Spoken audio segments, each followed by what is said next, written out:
Hello?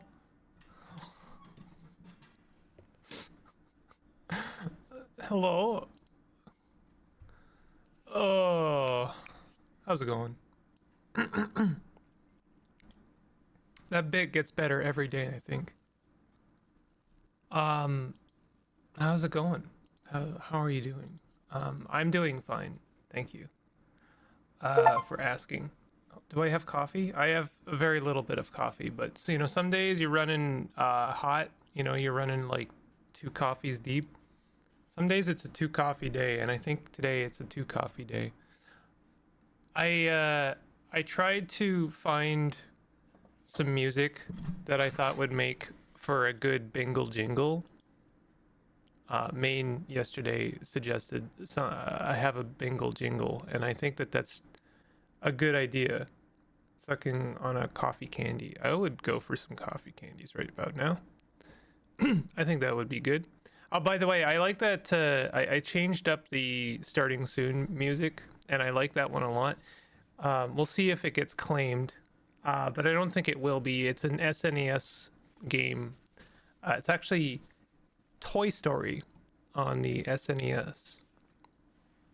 And that's a very strange game. I don't know if you've ever played it. If anyone's ever played Toy Story on the SNES, or also either on the Genesis, because weirdly, they're different games, slightly different. The one on the SNES is the one I played, and I rented it.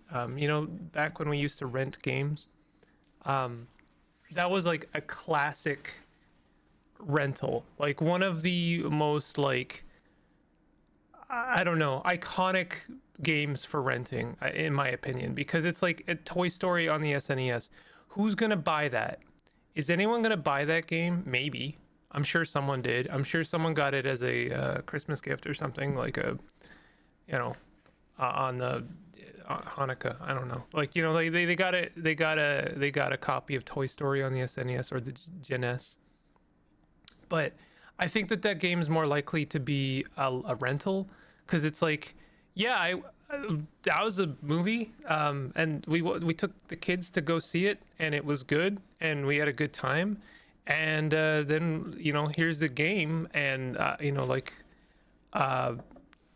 movie adaptations as games, or sorry, game adaptations for movies are.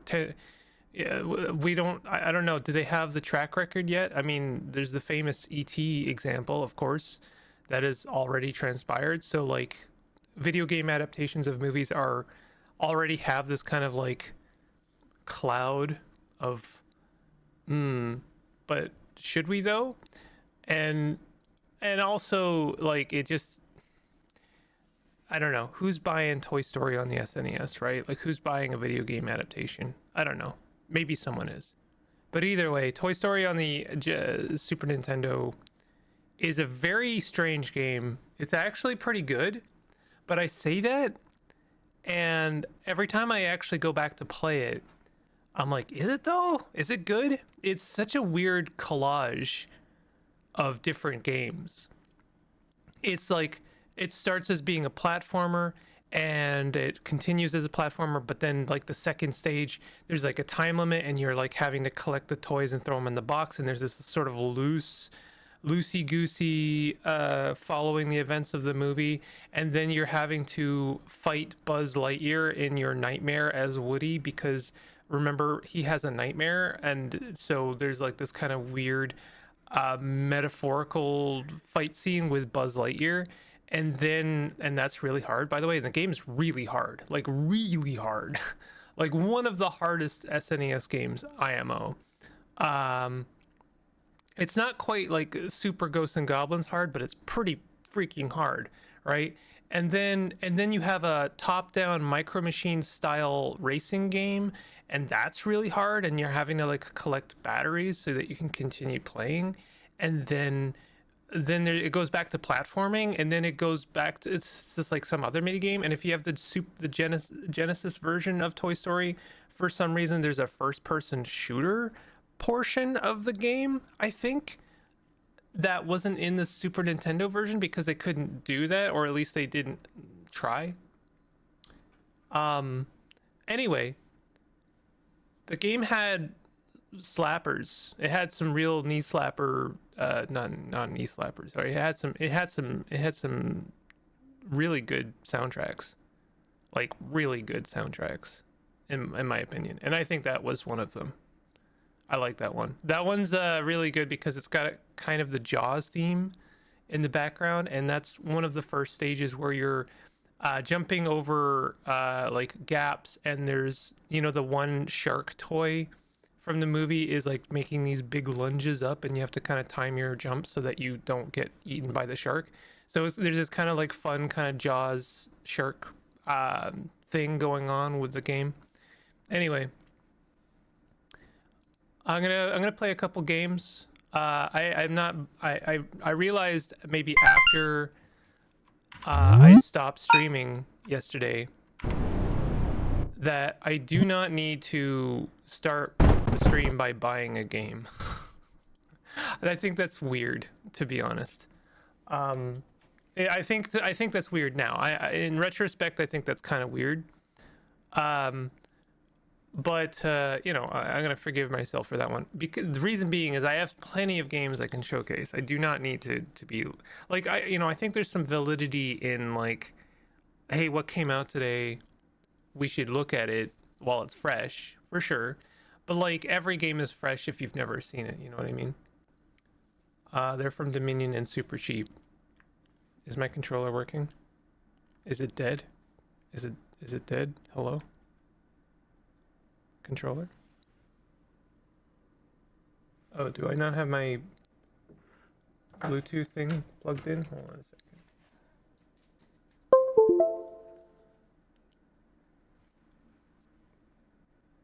Did that come in, by the way? Did you hear my little boop? Okay, hold on. I don't know if my controller is working. Liberation of not being a promo channel anymore sounds real. Can you explain your thoughts on that one? I've always thought of my channel as being somewhat of a promo channel. But I don't know if I have... I don't know. You heard it? Okay, you heard it. Oh well. My dreams of being a professional streamer down the drain. I will never be on the same playing field as the likes of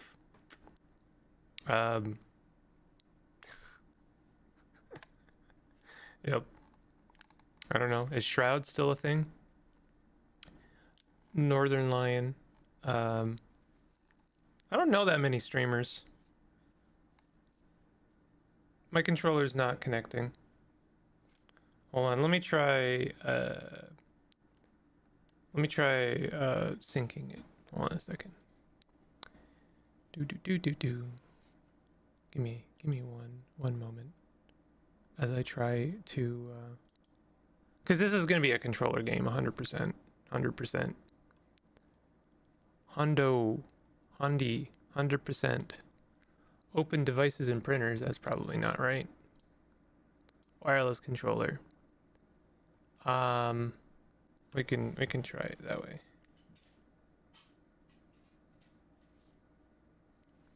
I forget, is it these two buttons?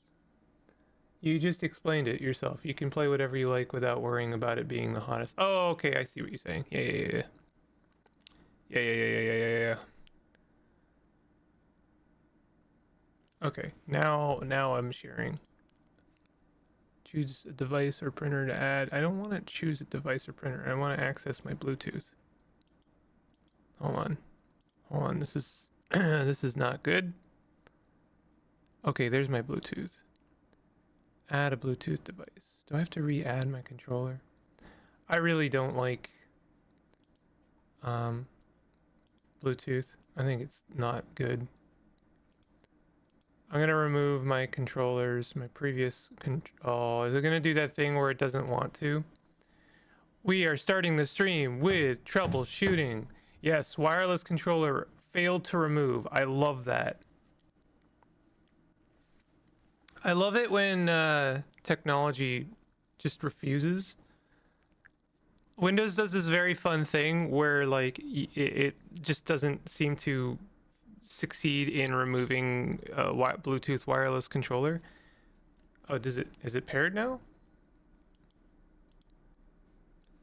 No, I don't think so. Let me try getting my other controller. Maybe that'll work better.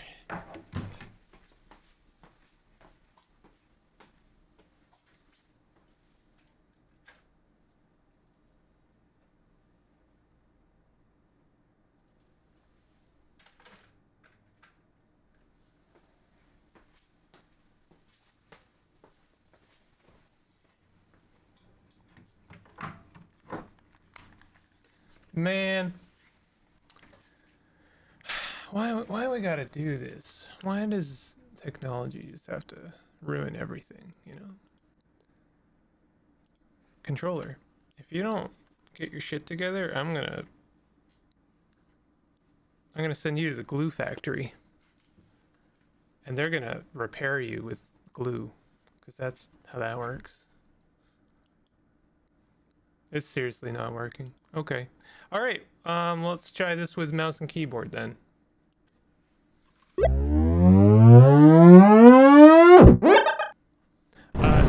This game is called Corgi Space, and it is a collection of Pico 8 games. It is running in the Pico 8 engine, if you know what that is.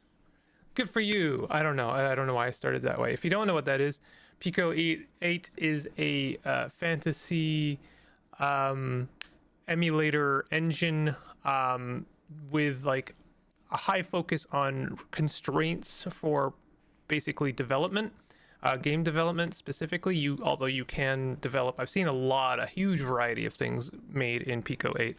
It's a really wonderful little tool. I've tried myself to make anything in it, but I am very bad at programming, and I'm just very slow to learning it. So this is a UFO 50 style collection of 16 or so Pico 8 style games. Does that make sense? Did I explain it well? All right, here we go. Rat Dreams. Yep. Okay, this seems like my jam. Ooze, -3. Okay, so we are starting very strong here with a traditional roguelike. Dodge and action. This might not be a traditional roguelike, but that's well, okay, they hid ooze on the other screen. Oh, real time, never mind. We are in real time. So never mind. A bloodstone. So we're gonna play it carefully. Don't know what that is. +5 XP. Is that something I can step on? Ow, mushroom, -2 HP. We don't like that. Can I chop down tree? No. I don't know how we're going to be effectively killing enemies.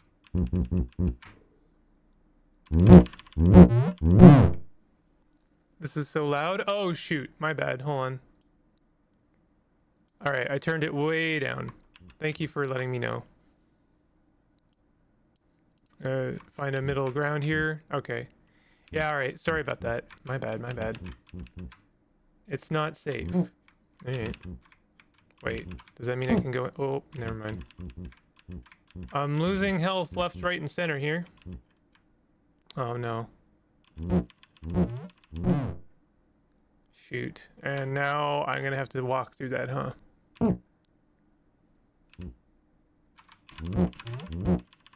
Okay, so I can attack diagonally. That's odd. Trying to aggro like one at a time. Oh no, I'm gonna have to walk through that now.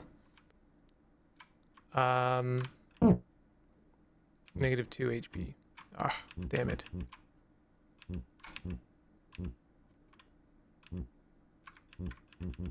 Do you think they follow you through screens? Yeah, they do.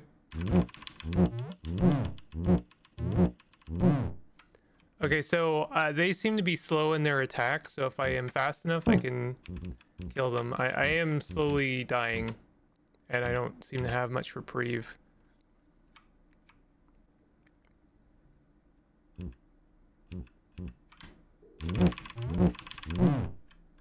What is that? Level up. Sturm rate up. Speed. Oh, and I got full HP. Nice. All right, this guy's gonna be tough. And you can be fast in your dodge. There we go. Anointed mushroom plus HP 15. You think this game was inspired by UFO 50? I definitely think it was. In fact, I'm pretty sure the Steam store page even references UFO 50.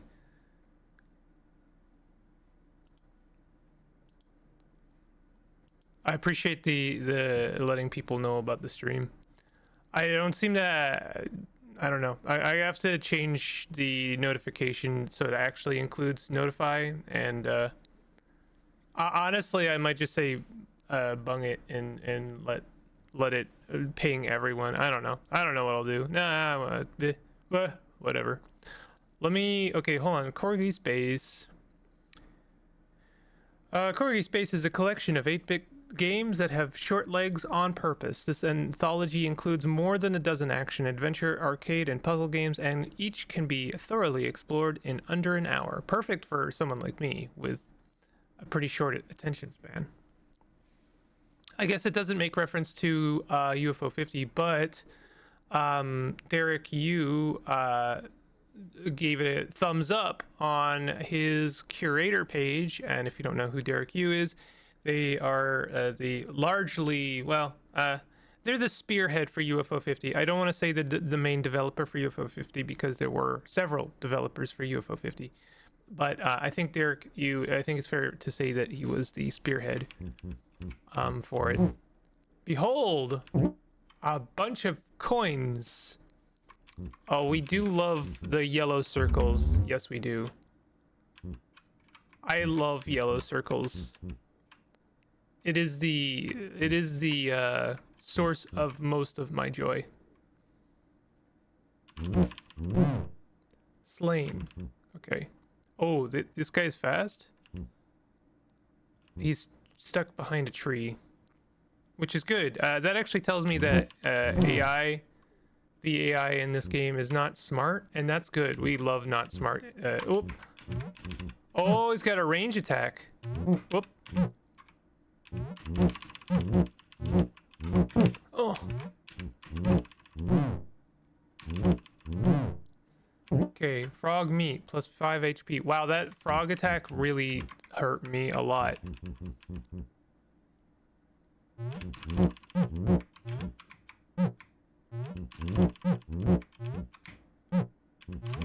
Oh! All right. I think I'm catching on pretty quick. This has got very good conveyance. Oh. Nice. Are we seeing any secrets? Any secrets around here? Any ways to open this door? Is this a door I can open? Oh. I'm not seeing a way to open that door, and I'm not seeing anything on the screen that like looks different. Oh, that guy just gets to shoot through walls. That seems rather unfair. Okay, we'll figure out that door later, maybe. I'm sure some old man will be like, look to the north and attack the cross next to the tree, and you will find treasure and a frog. And I'll be like, okay. Hello?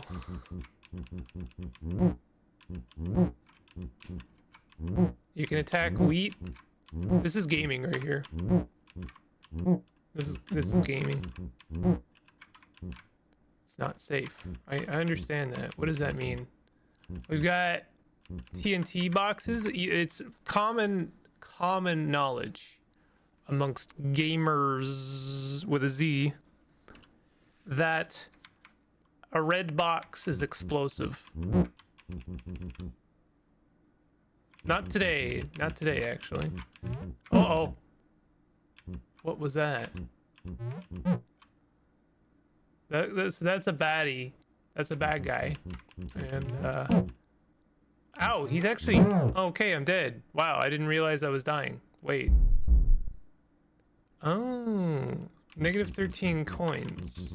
So the yellow circles, in fact, keep you alive. Or maybe you just lose them when you die.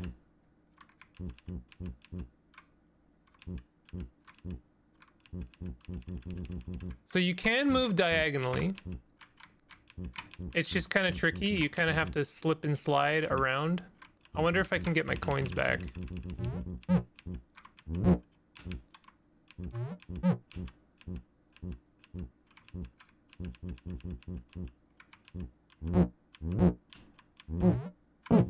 Okay. Okay. I did not expect that. HP max up, bigger 12. Sick.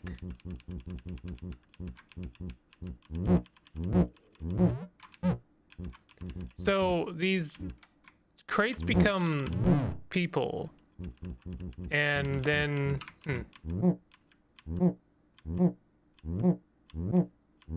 so I think I can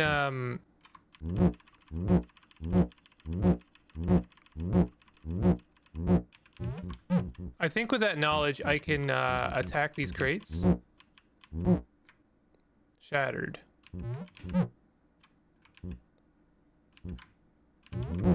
Okay, I don't know if I'm ready for those guys yet, actually. Oh my god. I'm assuming these guys are bad. Oh my god, they are fast. Oh my goodness. I am waiting. You died. Plus is negative 0 coins. So there's a number in the top left corner. Does that mean how many times I've died?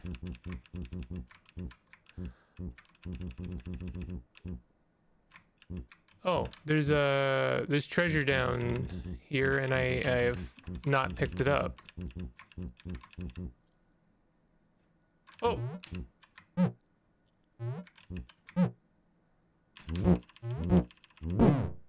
Did I actually get hit? Oh, that sucks. And I made some mushrooms for me to get hurt by. Cleaver equipped. Oh. We cleave it now, bud. I like how my guy changed. I always love it when your little guy changes depending on your gear. That's always a good time. Can I destroy these trees, you think? I mean, a cleaver is kind of an axe, right? I bet you I can destroy those. I just need an axe or something.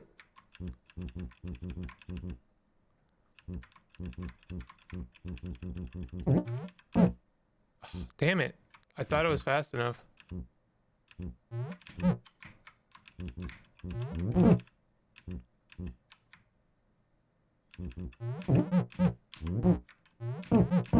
Okay. All right. This is difficult. At least I get to keep my cleaver. I don't get to keep my coins though. This is a tough one. Oh, is that tombstone gonna be like in my way now?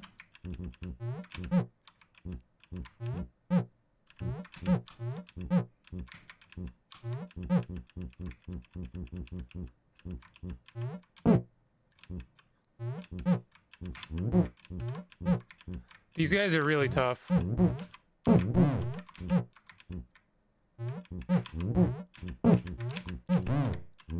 Oh, you can get enemies to attack each other. That's kind of good to know.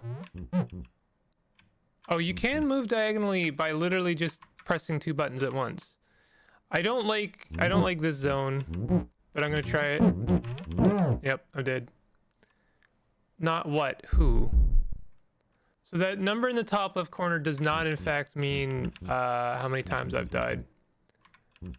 Let's try some other places. I'm gonna move on from this particular game in a second because I'm bad at it. Need 10 more coins. Oh, so I by losing those coins, I have in fact blundered. Right? Can I go through these pipes? No.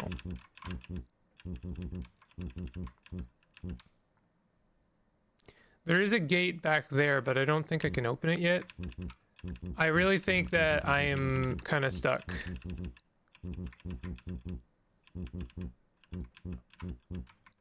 Because every... I don't know, maybe like hard locked in a way. Because I died in a place that makes it difficult to recover. And it doesn't look like I can recover my coins, but maybe I can get through here actually. Oh, you have stamina in this game. Oh, that's wild. That little green bar recovering, that's our stamina.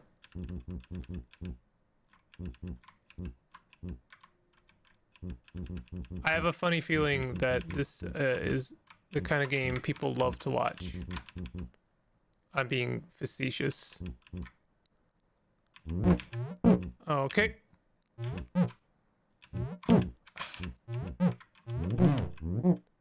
I killed him, but damn, I do not feel confident in my ability to take those guys on. I wish I could recover my coins or get rid. Oh, I can kill these. Okay, that's something. It's not a lot, I won't lie, because this do you think that this thing over here has my coins in it? No.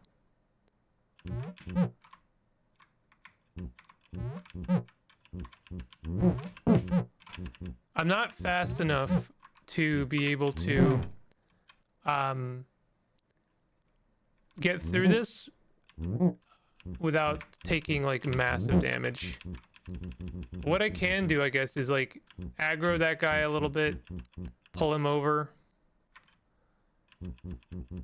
and then like go and attack my tombstone once.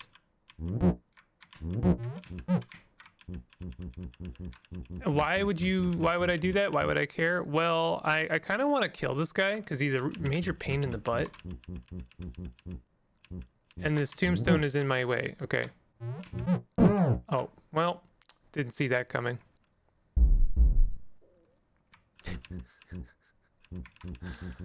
Are we scared? Are we gaming? We're gaming, right? I really thought oh my god, my tombstone is back in exactly the same spot. That is hilarious, actually. Okay, I'm testing the limits of what I can get away with here.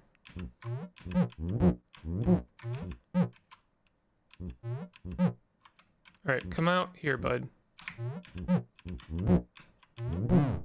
Slain, plus 20 XP. We love it.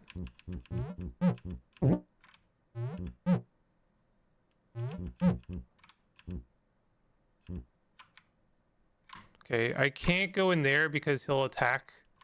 And I basically I can't do anything about that. What I can do is oh, there we go. There we go. There we go. We're actually getting somewhere now. We got 13 coins, and I got a sickle, and hopefully the sickle is better. Can I chop down trees with this? No. I bet you the sickle's good for scarecrows, though. Always watching. Always watching.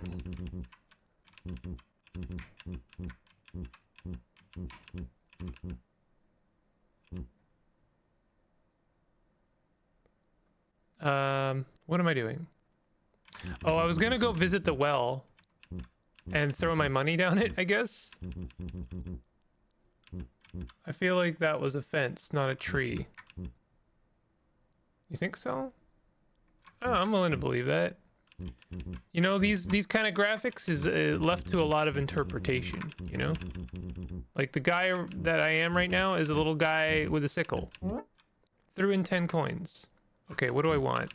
I really want like extra attack, which red is health, so I assume it's either green or yellow. I'm gonna think it's yellow. Attack up. Love it. We love it. Okay, cool. I'm actually making some progress here. We're cracking this nut. See, this to me looks like fence. Oh, you're right. It is fence because that's what it is. Looks like in the sort of opposite direction. All right, so we've got some health there that we can recover. Interesting. So this lets us like just do a sweeping attack all around us.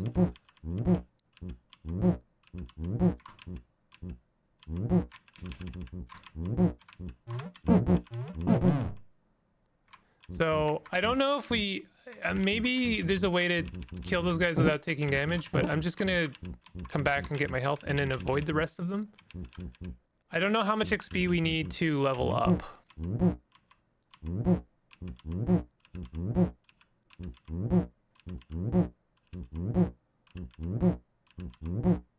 Oh, I didn't mean to do that. Okay, we leveled up. That was worth it.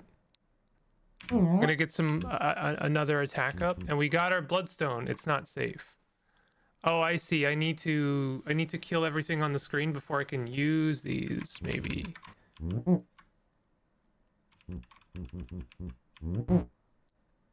Okay, so this is like our first actual dungeon.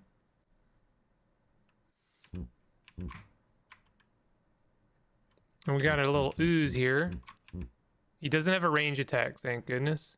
I have a horrible feeling that I'm not prepared to fight the ooze.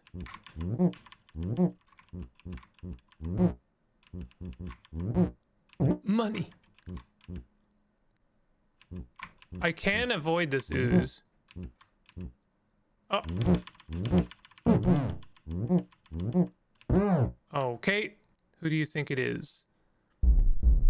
I did a bad thing there.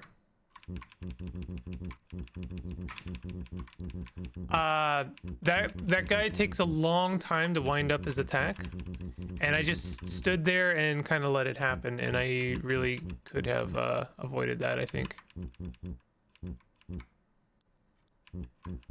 So we're gonna try again.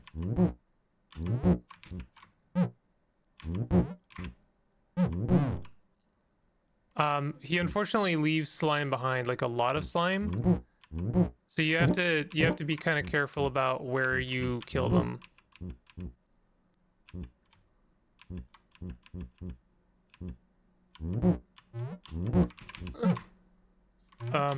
Case in point, I do not want to kill this guy here, because he will leave a horrible obstacle for me to walk around. Hey, it's me. It's me from the past.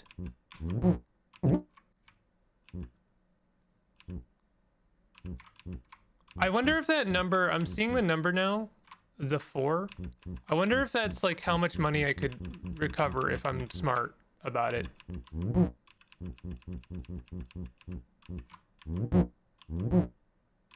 No. I don't know if I can recover my money.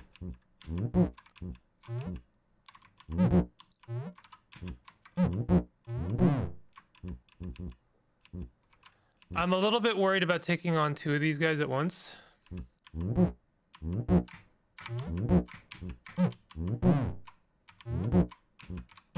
But one thing I can do... Ooh, we leveled up.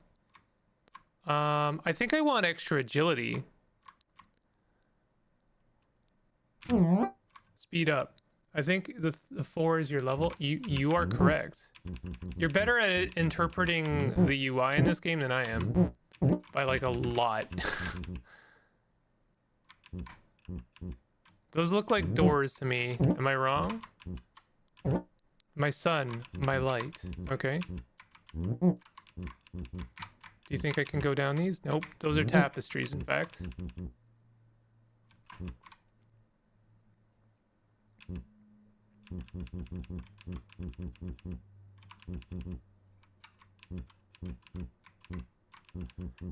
So I want to find a well to throw my money down before I die. Oh yeah, we know what these are. Wow, he actually got an attack out? That sucks. I feel like we should have been faster. That's fine. We have some free health here.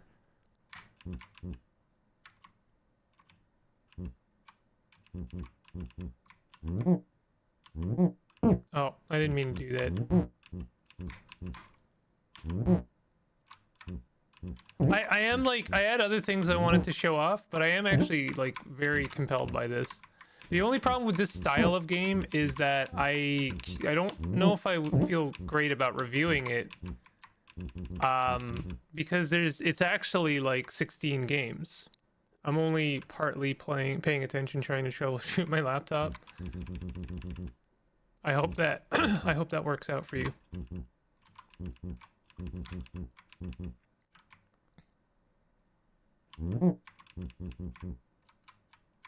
So there's a well down there. I'm gonna try and get to that well and dump some money down it. I'm sorry, you can probably hear the clicking of my keyboard. Oh, I can break that. I wonder if that's a recent thing.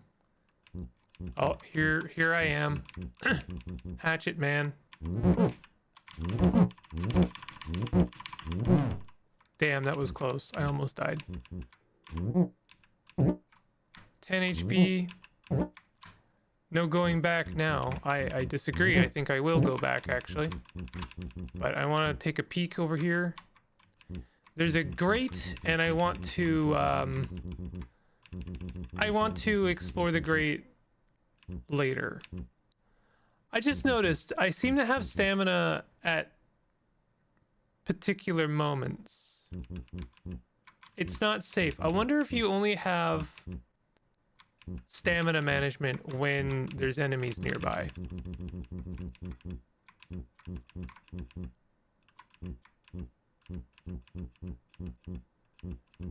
Yeah, I don't have any stamina to manage here.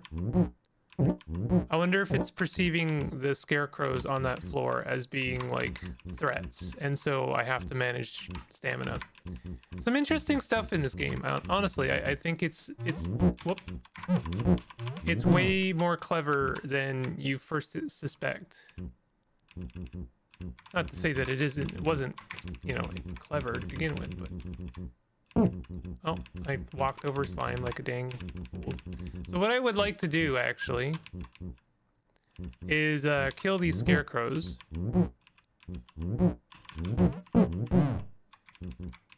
I honestly think attack up is probably better overall than dodge. Because if I could kill these guys in one hit, I would not take damage.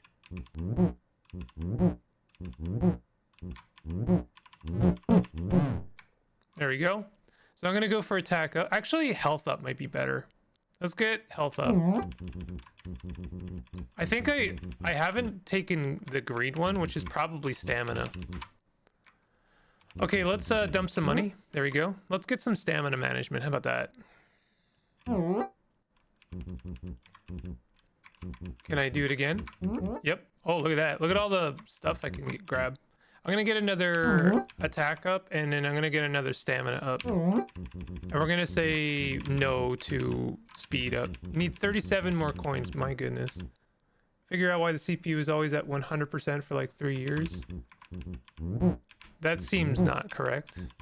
Do you have Chrome open with like 50 tabs? I don't ask as an accusation. That's why my CPU cranks up to like a bazillion. I'm gonna go... Now that I can break down grates, I would like to check out some other things before I advance. Like, for instance, this over here. If I could get 37 more coins, that'd be kind of nice. Look at that. Frog shot in one hit. We got 26 more coins, so another chest of coins will be enough. Let's go all the way back to the beginning because there was a grate I could maybe open now. Oh, god dang it. I don't use Chrome. Well, I guess any browser with a million tabs would do it. Need 11 more coins. Okay.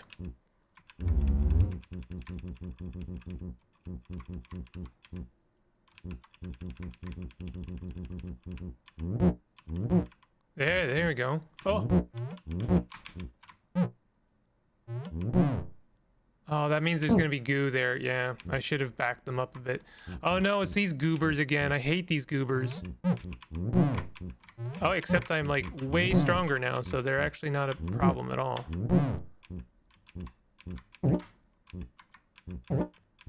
I'll be safe in here. No, you won't. Maybe I'm the baddie, actually. Do you think I'm the baddie?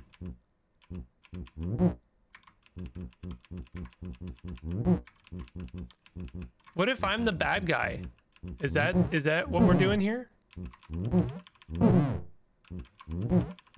I really need, I might need more speed actually, because I can't kill those guys without taking damage, and it's hurting me in the long run.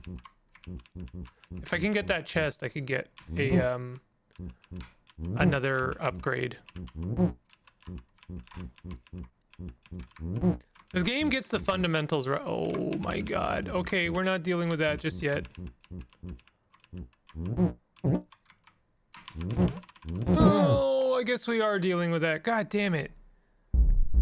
I just lost 55 coins. That sucks so much. Oh my god, that sucks.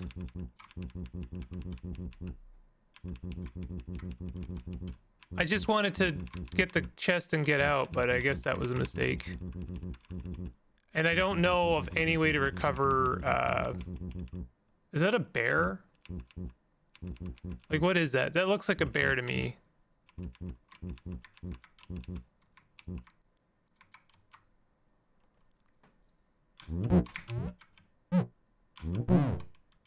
Yeah, cool.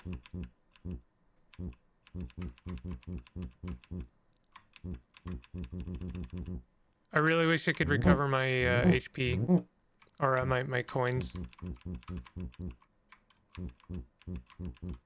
I actually wish amazing when the Dark Souls method feels like merciful. Oh my god, I am really bad at that. I absolutely could have killed that guy without dying.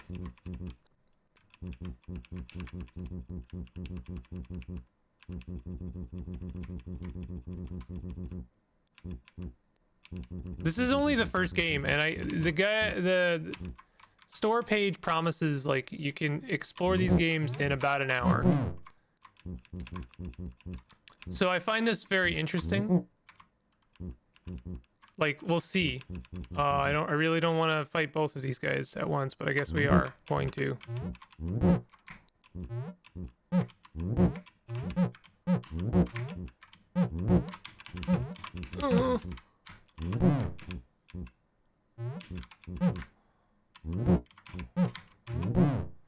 Wow, I handled that.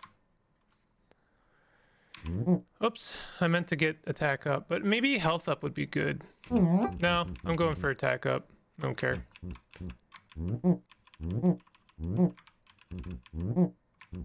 Think I can get through here? Yes. We got a bunch of roots.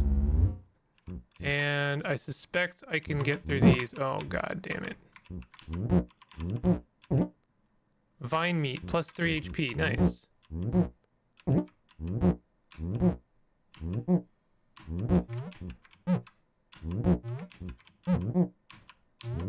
Oh.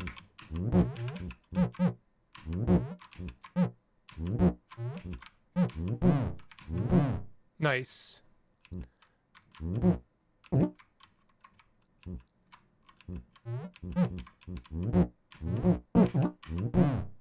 Okay, that went okay. I almost feel like not collecting the coins because, like, if I die, they're just completely wasted. I may as well, like, leave them where they are, and then when I think that there's enough of them laying around, then I'll collect them.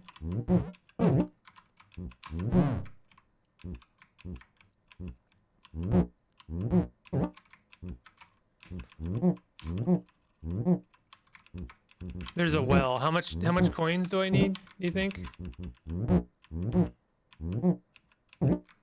50 coins. I need 50 coins for an upgrade. That is a lot of coins.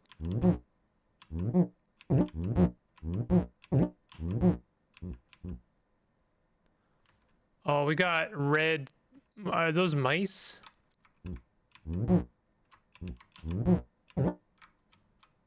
What is that?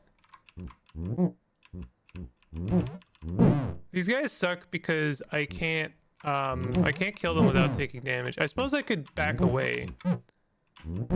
Yeah, that's I've just been a dang fool this whole time.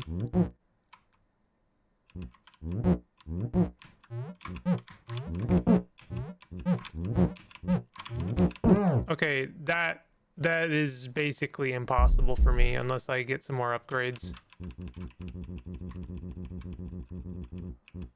I'm gonna try it again, but I really shouldn't.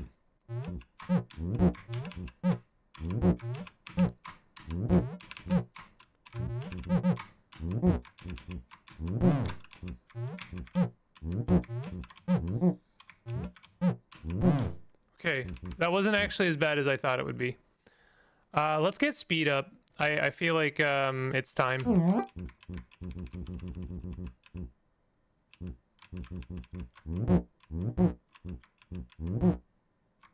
What is that? Gnarled root. Gnarled root. What is this? Minor abomination. Okay. Heavy keys. Okay, so a chest doesn't necessarily have money in it, which kind of sucks to find out because I don't want to, again, I don't want to break that chest and find out, oops, it actually had money in it. Obscure volume.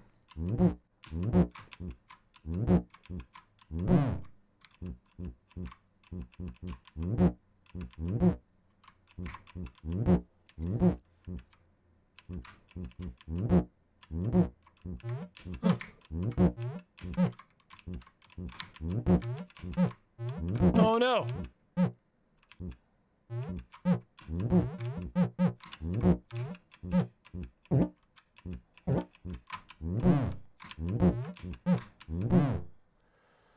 Okay, they are rats. I think I'm doing a pretty okay job right now, to be honest.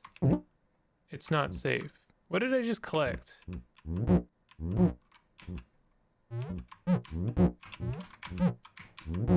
Sometimes they tricky. Sometimes they're tricky because they can attack diagonally. Glistening tooth. Oh, there's a lad.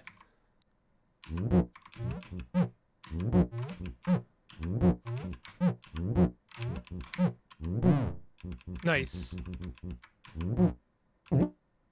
Obscure volume. Behold, icon of sin. Unremarkable skull. I'm just collecting things at this point. Oh my god, an actual mimic.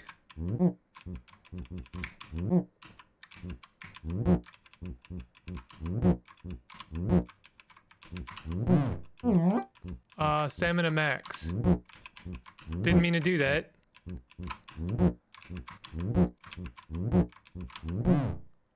Okay, I'm cool with this. I'm cool with what's going on right now. What is that? Pile of coin. Oh, 39. Do I have enough for a thing? Probably not, right? 11 more coins. Well, if that chest up there has 13 coins as they usually do, then I'll have enough for an upgrade. Haha! Satchel of coins, 31. Oh my god. Okay, I had more than 13 coins. Okay, we have enough for an upgrade. I think I want speed up again. I think it's actually doing some work for me. We must be getting pretty close to the end here. Oh.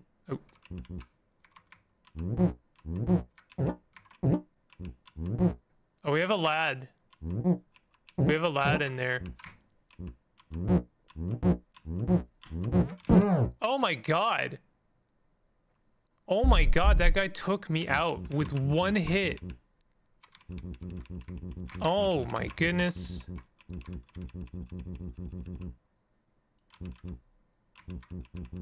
Do I fight him again?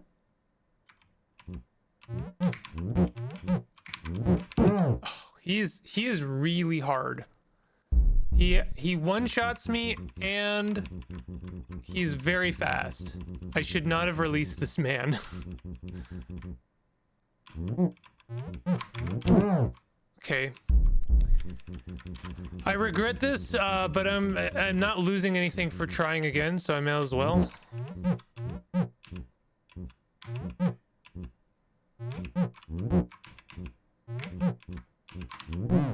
All right. Smith hammer equipped, and we got 70 XP. Nice. Dang, that was rough. This hammer is extremely strong, I imagine, but also it's kind of slow. So I'm kind of glad I spent a bunch of XP on skill upgrades. Oculus. Getting a lot of crap.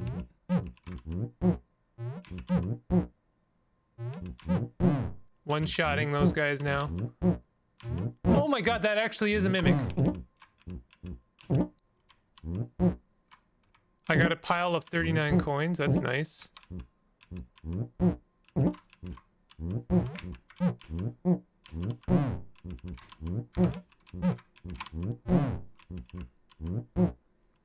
Oh, I can destroy brick now. Ophelia's locket. I don't know what that is. No, I can't destroy brick. I can destroy certain kinds of brick. I don't know what kinds of brick I can destroy. Hard to tell, honestly, because they all look very much the same to me. Ooze sample, -10 health. Okay. Well, we can get this. And that's 31 coins. I think we have enough for an upgrade. Oh, that looks like the end there. But also, I think, yeah, like I just want to check to see if I have enough for another upgrade. Let's get some more health. I think it's the one thing I'm really lacking in right now.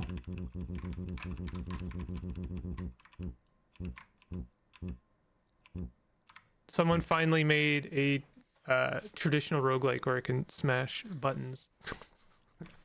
It's not traditional roguelike at all, but it's funny to me to even make the claim. Oops. Why is the hammer... The hammer seems to auto... Oh, fudge. I leveled up? Nice. It seems to auto attack. Or auto focus.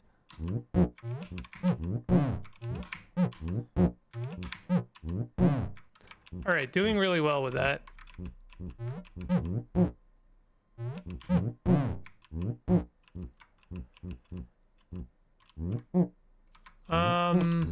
Do you think we're destroying this big orb? Doesn't seem like it. It does seem like we care about destroying the roots, though. Oh. Yegron Ophelia blood vessel.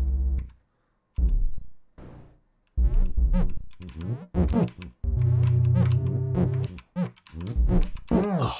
Well, I was doing okay there for a moment.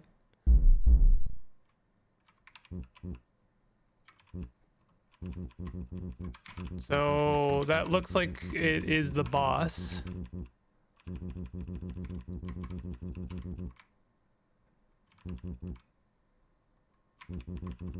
Didn't know how to get back there for a moment.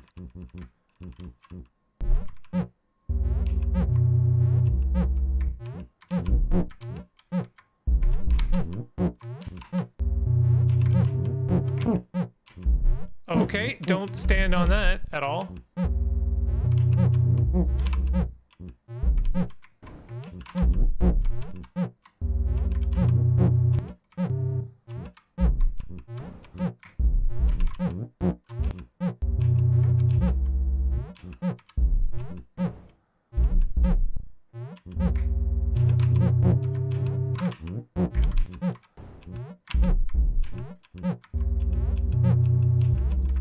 Okay, hold on. I can do this.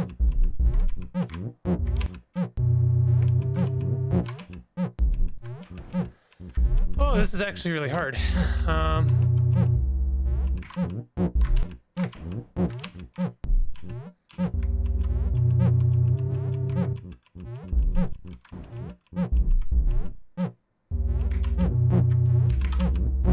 Did it. I did it.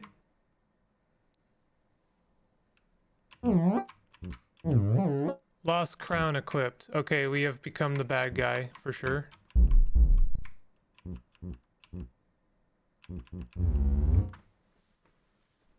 Sweet dreams, Ophelia.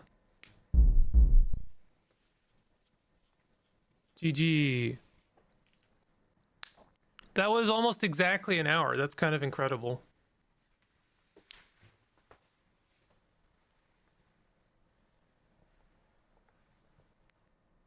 That's kind of amazing that took only an hour. Rat Dreams was my first Pico 8 project since 2016. I was struggling creatively for a variety of reasons that fall, but felt very inspired by my friend's new Dungeon Synth album release. Ironic that the game has no music whatsoever. I was also playing a lot of Elden Ring at the time. I hadn't made a dungeon crawl since Demon Tower in 2017. Wasn't Demon Tower the name of the game in that the character in Night in the Woods plays? I kept wondering how far you could strip down a Miyazaki game and still hit some of those notes. What if all moves were dodges? As long as you started as a wretch in a sewer, I thought it would all work out. Rat Dreams was dedicated to Kyle and Andrew, whose work inspires me so much, but also because I hoped they would be delighted by it. Well, that is delightful. That is a nice little game right there. What does this button do? Check mark? I did it. I played the game. Look at that. I could play it again someday. So there's 15 other games in this. What do you say, chat? Is this something I come back to, or shall I just review it now and say even the 1 hour I played of it was warranted a positive review? Personally, I think it is. Just for context, this game is $5. In my opinion, one like solid hour of engagement of like compelling engagement of like mystery of intrigue is worth $5. That's my opinion. And you know, I know people love to put things in the context of going to the movies. I don't necessarily agree with that parallel, but I do think it's a useful one in this context because imagine going to the movies for $5. Imagine going to the movies for $5, right? Yeah, $5 for even that one game is highly worth it, right? And I don't like to necessarily put games into the box of like, is it worth X amount of dollars? I used to be one of those kind of people that like, oh, if I don't get a certain number of hours out of a game, it's not worth it. I don't like that anymore. I don't think it's I do think that there are thresholds. I do think that when a game becomes, I don't know, it really is something you just kind of have to feel. For me personally, I almost never buy a game brand new anymore. It's just not something I do. Only because I already have like 100-ish games that I need to play.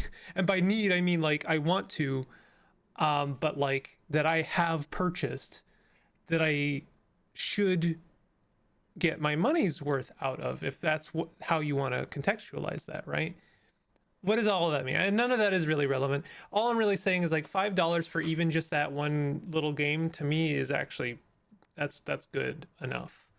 But then, you know, there's this mystery of 15 other games that could be really cool. I went on Toonie Tuesdays like 30 years ago in Coburg. I think it's an age thing. As adult, I value my time a lot more than my dollars. Quality experience that I can actually stuff in my schedule supersedes 20 hours of walking through an empty world. Yeah, for me, it's a bit of both. I actually in a weird way, if I think if a big empty world is beautiful enough, I don't mind wandering through it. But I'm never going to do that for the $80 Canadian price point, and now almost $100 Canadian price point. But I think those experiences are valid as well. Not to invalidate your viewpoint or what you're saying in any context, though. What all I'm really saying is that these games are really kind of, they exist in a vacuum, and you have to judge based on your own preference. I think that that was great.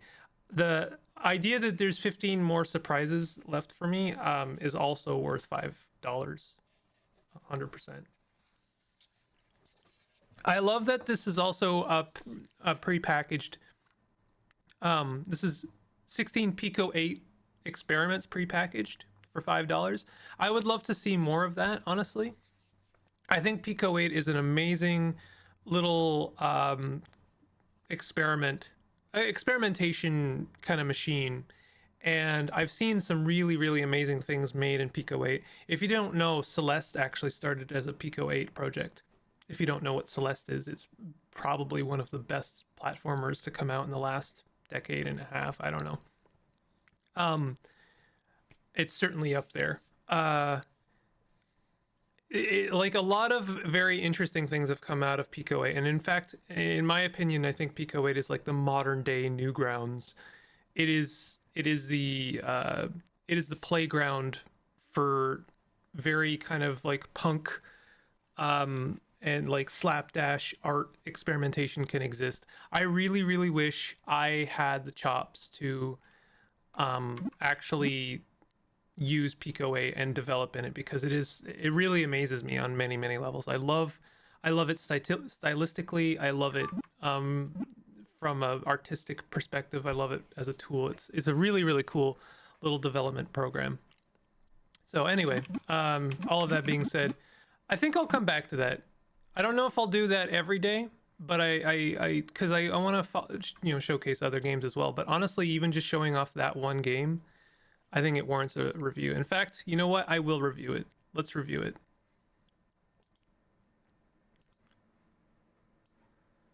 What I'm going to try today, because I've been a little bit scared of doing display capture, I can't really be trusted with it, is I'm going to try window capture.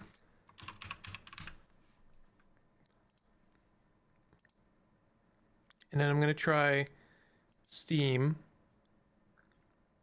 and automatic.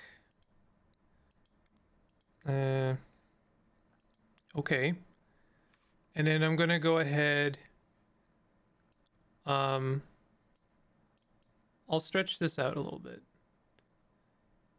But what I want to try and do is do transform, fit to screen. There we go. Okay, is this good? Does this work for y'all? Please let me know if it works. Maybe I'll crop that. Does this work? Is there any reason I shouldn't do it this way? Please let me know. I want to include this part of the stream because I really, really want to encourage people to write reviews for games that you play. And like, I want to talk about writing reviews in the future. But like, it really is helpful for people who are making games. And like, honestly, in this today, it is like really, you're doing the Lord's work if you're creating something, honestly, if you're making anything. And I think if you're making a game, it's like, it really does feel like Sisyphus pushing the boulder, because you are managing so much, especially if you're doing it as a solo project. I mean, there's so much to contend with when you're making a game. And so executing on anything is honestly like a monolithian task. And it does kind of feel like, I know how it feels like to be an artist and to put something out in the world and get nothing in return. And I know how frustrating that can feel, and I know how hopeless that can feel, and it makes you feel like not doing anything. And certainly I have felt like that. And you just really don't know how helpful it is, motivationally speaking, for someone to let them know that, hey, I played your game. Let's just start with that. Hey, I played your game. In my context, it would be, hey, I watched your video. I watched your video. That's it. Hey, I watched it. And that you took the time to write that down means more than like, hey, this video got 100 views. Because like I could put out a thing and it could get 100 views, and that means nothing to me, to be honest. It means nothing. I don't know what that means. I can look at metrics, and all of those metrics do actually more to demotivate me as a human being than someone taking the time to write down, hey, I watched your video. You can start with that, and then you can go on to say, and I liked it. Like, that's the second part. Like, hey, I played this game. I'm not gonna do that. I'm not gonna make an ironic shitpost review. I've only played the first game, which at first felt like a real-time traditional roguelike. That's gonna bother someone, I don't care. Traditional roguelike, but after beating it,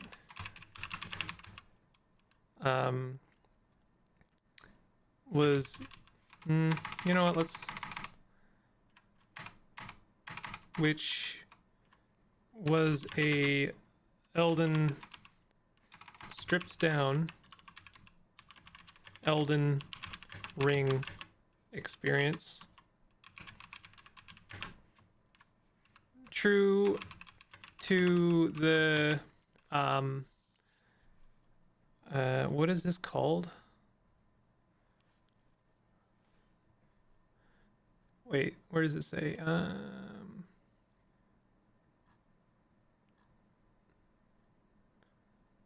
Where does it? Oh yeah. Okay, here it is.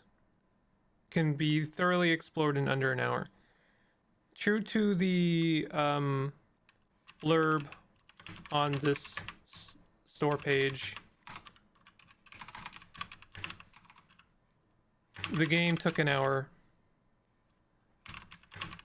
to beat, but I was glued to the screen the whole time.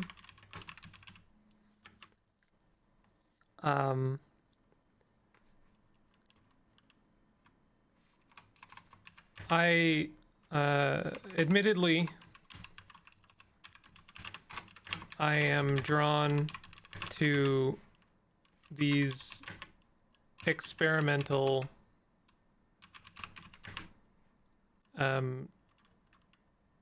sort of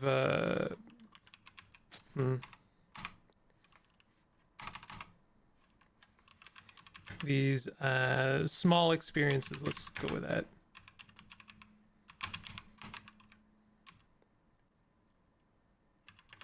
Packaged together. But I still think if you only played one game in this package, it's still worth the money.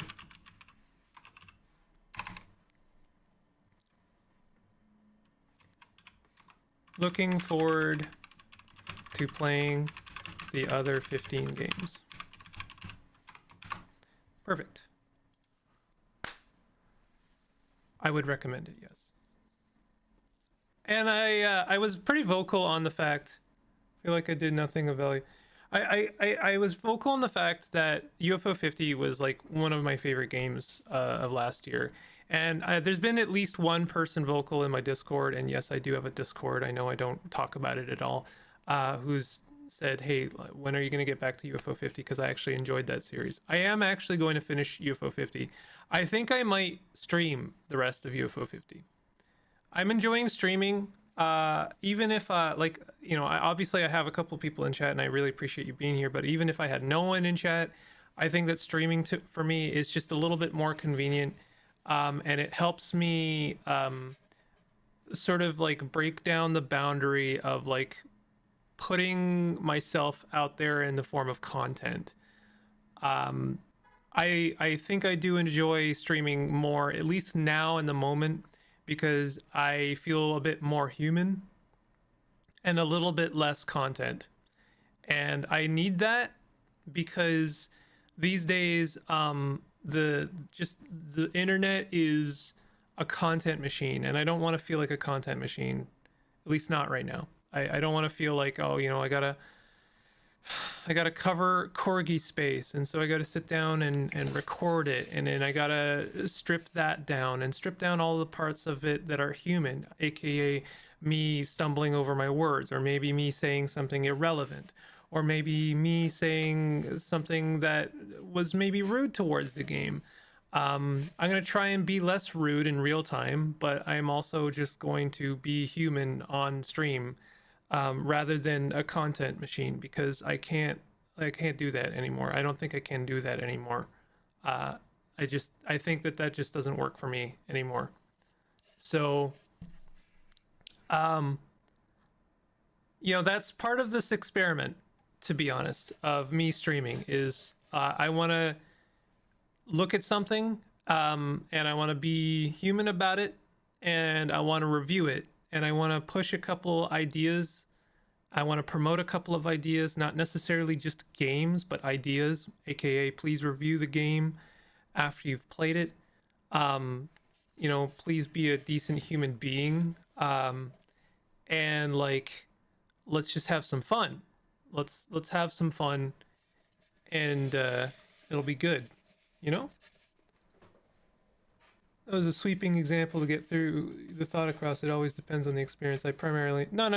Yeah, I know. I didn't mean to pick on that, to make you feel like I immediately caught that I may have been invalidating that somewhat. Don't worry. You're good. Okay, so I wanted to show off one other game, and it is Horsey Game. I apologize if you've seen this game already. But if you haven't seen it, then you have to see it. I'm sorry.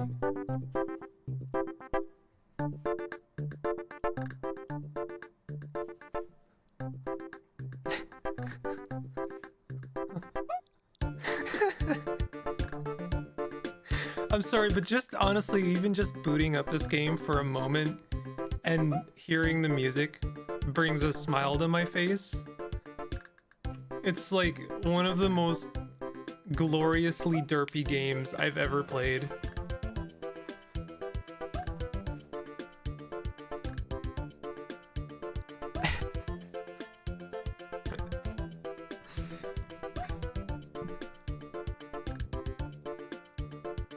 Man, taking me back in time. I know exactly who everyone is watching. I actually don't. I've seen several people cover this game. It could be anybody, but now it's me as well. And that tells you, first of all, that I really like it.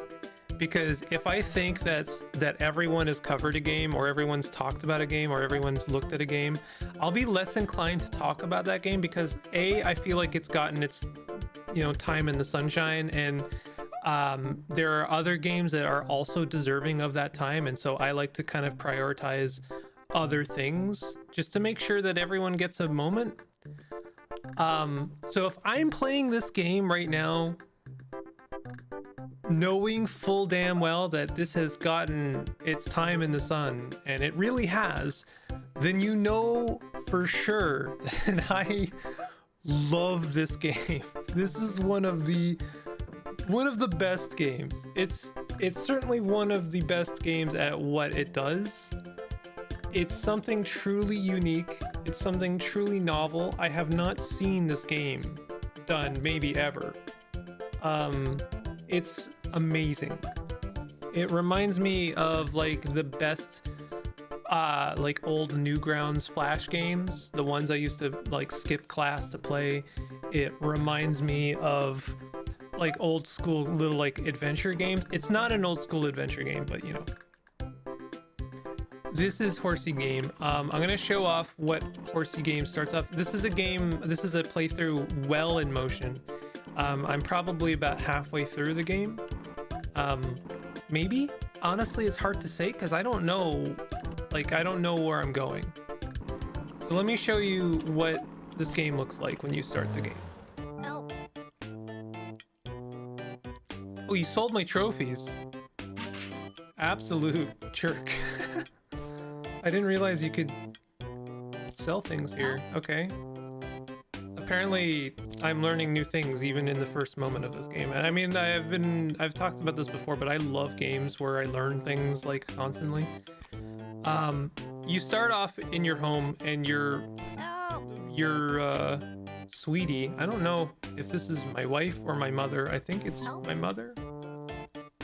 Show me any trophies that you win. Tells you that they have horse disease. Dr. Horse PhD. This might be my wife. Yeah, no, yeah, her horse flu comes from DNA. The cure to horse flu comes from DNA. I don't know if maybe one day I'll find the cure to horse flu. But anyway, in order to cure horse flu, it cost me $62,375. Because we live in a society. And so you're led on this journey. Now, when you start the game, you actually see it from this perspective. It's important to really kind of understand that. In fact, you're way slower. And this is a very, very smart way of opening the game up because you're slow and so you're not inclined to explore very far. And obviously you literally have a path in front of you that leads to one place. And this is that place. And you have about $100 in your pocket and nothing but a dream. And you are told, go and bet on a horse.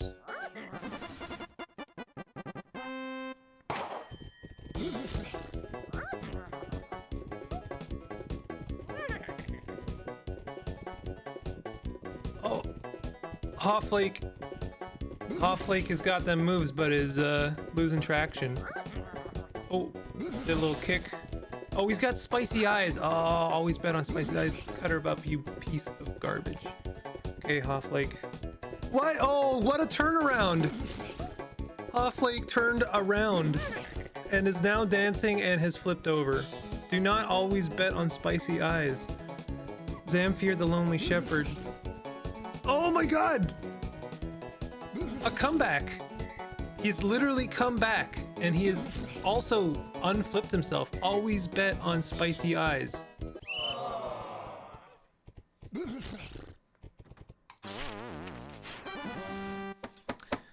Wow, that was exciting. So these are all horses. We have subsurface scattering, spicy meringue, imbroglio, Nandgate. Is that like a 3DS hacking reference? Viscount Nebworth, who is a giraffe. I'm gonna bet on subsurface scattering. And they're off. Oh my god, Imbroglio! The Imbroglio space program is well underway. Spicy meringue. Wow. Wow! Wow. Wow. Oh my goodness. Viscount Nebworth's still doing well despite having flipped over. If Nandgate throws this, then we're gonna see history in real time as Viscount Nebworth. Oh my god. Viscount Nebworth is absolutely clowning on the rest of these horses. Oh no, they're losing steam! Come on. Viscount Nebworth. Oh, is Nandgate dead? Did he die? No, he's just twitching. He's just twitching. It's just horse things. Viscount net worth. You.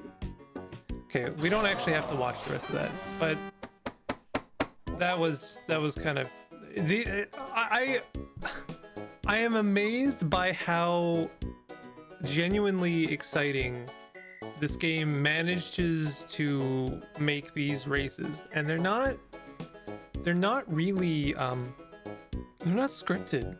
This is all simulated like physics, and the rabbit hole goes so deep on this game.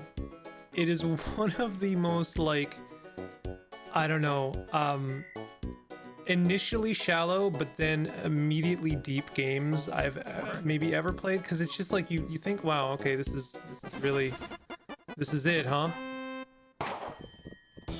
We're betting on horses. Bell a pork. But then you know, just as an example how things open up a little bit is you begin to recognize horses. So Fastidious is a horse that may come back into play again. Gallantry, like these are all horses that you'll see in follow-up races, right?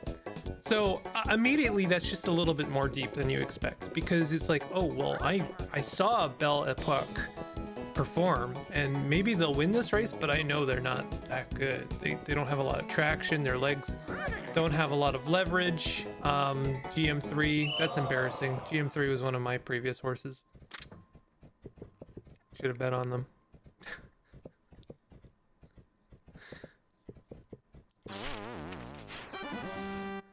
I mean, then you have odds. So then you have these odds. Like Hofflake, we know Hofflake's pretty good, but GM3 is not bad either. Although we just saw GM3, and we know that they're okay, all things considered. Then you notice these little trophies. That's how many times these horses have won. So that gives you a bit of information. This is actually a championship race, so we're watching a bunch of winners here. I'm gonna bet on Hofflake, although that might be a mistake, because the only reason they may have won last time is because they had spicy eyes. And how do I know that? Well, there's a particular farmer out there. There's gonna be spoilers in this, by the way. If you're playing this game, please go play it, because it's an experience for sure. If you don't plan on playing it, then you know, join me on this adventure. There's a particular farmer out there who will sell you bottles of hot sauce, and if you feed them to your horse, it'll give them spicy eyes, and it makes them perform. Oh god, come on, Hofflake, thank you. It'll make them perform just that much better. At least it'll make them perform a little bit more aggressively. Now let's have a look. Here's all of these trophies that I forgot to pick up. And apparently I can sell these. I didn't realize that. So we're gonna go back home. Oh. Nice to see you. Yeah. What a lovely trophy. Thank you. So I'm gonna throw all my trophies on the shelf there.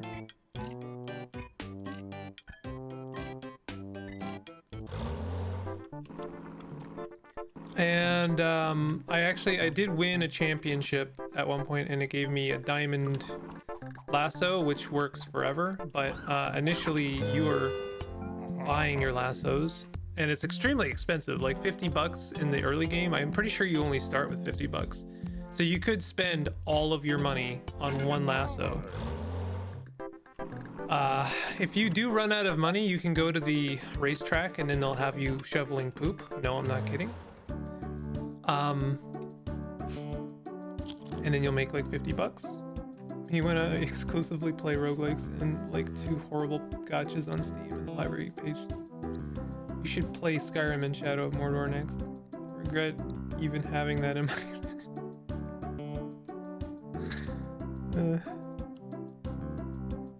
I've been meaning to play Shadows of Mordor. I only played the first half of Shadows of Mordor. I haven't played Shadow of War. There's some more trophies I could sell. So here's your farm, and here's some of my little freaks. Now, I have been playing this game in a particular kind of way. You may notice how these horses are named. We've got 1550 and we've got 1500. This guy's name is Horse. That's because I haven't named him yet. He's a new one. We're gonna look at his weight, 1476. So his name is 1450 plus. And one thing I'm gonna do is, yeah, he's the first generation of the 1550s. So, does that kind of explain to you what I'm doing here? That's how heavy they are. And here's one of our old breed, 1500 plus. Weight, I think, is one of the few things you can't really breed in this game. Let's go find out.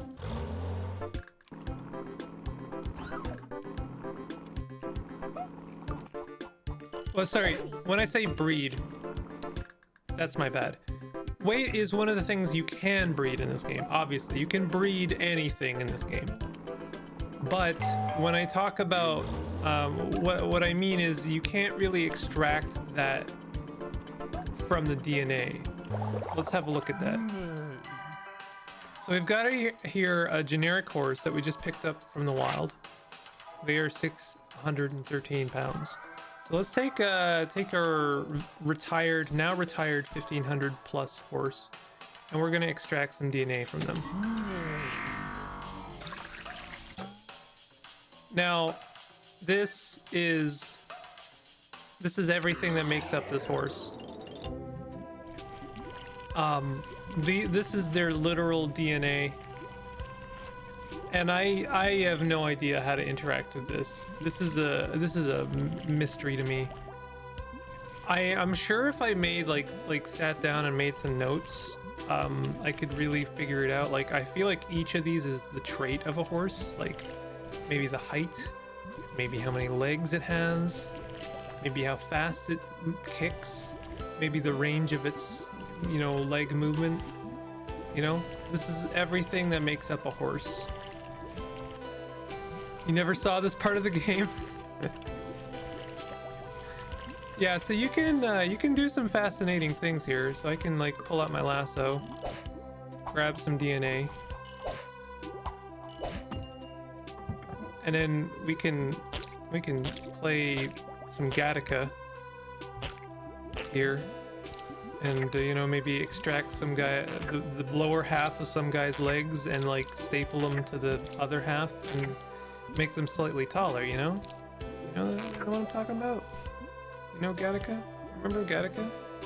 Oh, oops. Sorry. So now I've made a couple tweaks to our horse there, right? Now we take our other horse, go to Gene Drive, and look at that! We got a brand new horse. Well, that is to say we've got a brand old horse in a new body, and apparently weight is in that DNA. Right? So we've got 1509.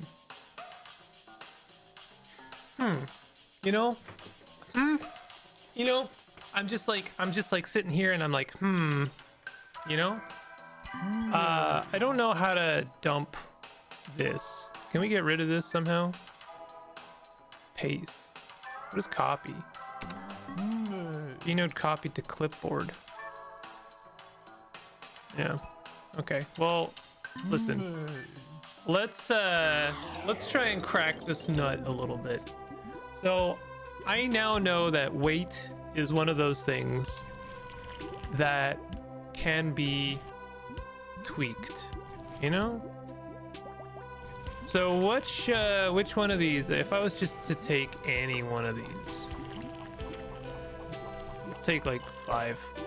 Actually, let's take 19. It might be 19 because it seems to have more stuff going on. I don't know. Let's take 19. And tell you what, I'm just gonna, I'm just gonna Goodbye.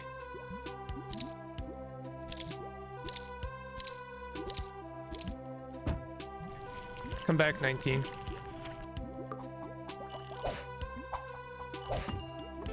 Okay, we're gonna see what happens to this horse when we strip away some of 19's genetics.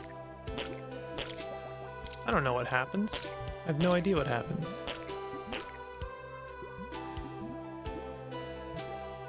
We can apparently pet the genome. Great. I love that. Wait a minute. What happened to 19? Is it gone?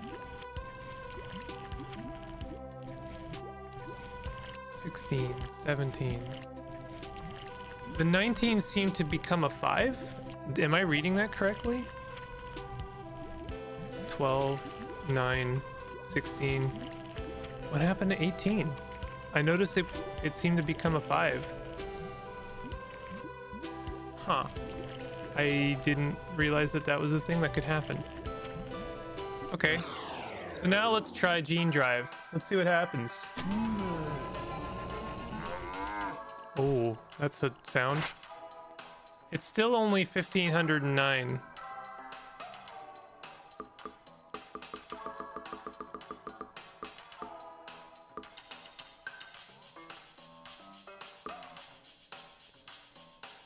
I'm trying to figure out which of these genes is their weight. Is that something I can even figure out? Do I still have... No, I don't have the genes anymore. If I can figure out which one is the weight, then I can modify a horse to be very large. I want large horses, okay?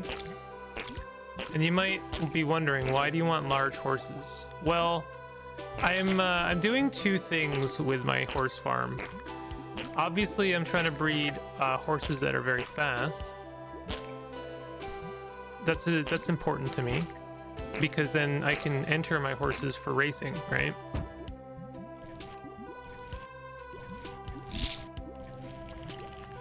But then I also want to breed horses to be large. And I'm sorry to say this, chat. The reason I want to breed large horses, oh, sorry, bud, is because I sell them to the glue factory. So 19 up there is looking pretty sparse. Let's give him like one more gene here, just so he's not left completely bare.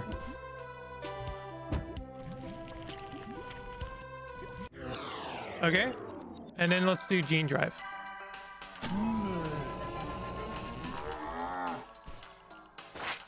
Still 1,509 pounds. Can we look at 19? Did I mess with 19? Is it short now? Still long. I thought I altered 19. Where's 19? See, I clearly I don't understand how this works. Right? So that's why I haven't dabbled in CRISPR genetics all that much. What I've been doing instead is breeding them the normal way. Is you take a horse and it's 1,500 pounds, and then actually let's go back there for a second and we'll grab this, because this is a 1,500 pound horse DNA right there, bud. And we're gonna take our old standby horse, 1,500 pounds here, and we're gonna throw him in the meat packer. And we got $45 for that one, bud. Hell yeah. No, hell yeah, bud. And now we have basically a clone of our the horse that we just threw in the meat packer. And they're sleepy now, so we can't breed them, but what we can do is we can take 1550 here, put him in our horse shed, and breed him with 1,500. Nice.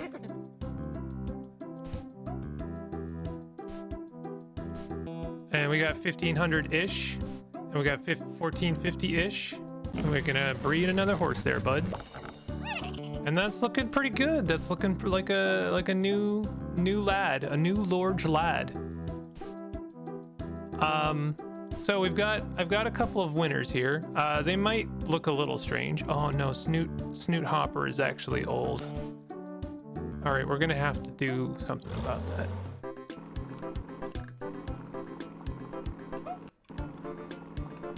Let's go and make another Snoot Hopper.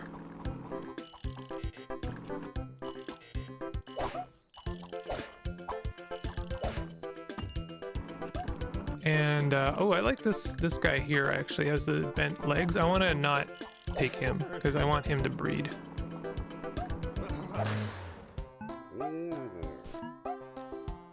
So this is the guy that sells you hot sauce. You can sell horses to him for hot sauce. All right. I didn't notice this one before. Old abandoned track.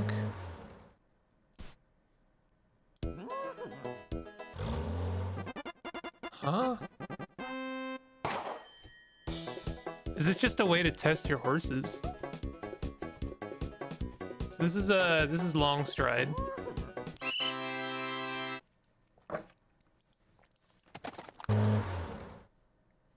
Interesting. I didn't know there was an abandoned horse there, or a horse track. So what I want to do is I want to go back to our CRISPR. And this guy is old now, right? I really wish I could label my genetics, but I can't. I want to make sure I extract the DNA here.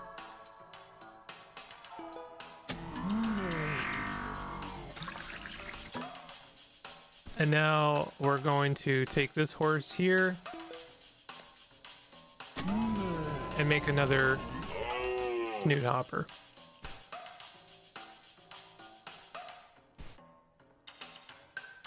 This is Snoot Hopper, by the way. And we're gonna name this guy Snoot Hopper the Second.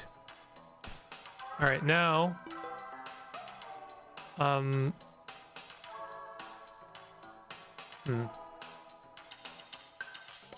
let's grab this guy. You know what? I'm just gonna start feeding DNA I don't want to this guy, and in fact, I've already been kind of doing that. He did not start out looking like this. And we're gonna take this guy and turn him into our new long strider.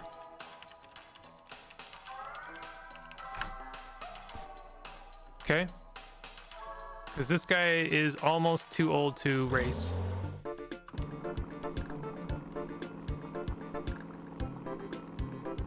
Now let's go race.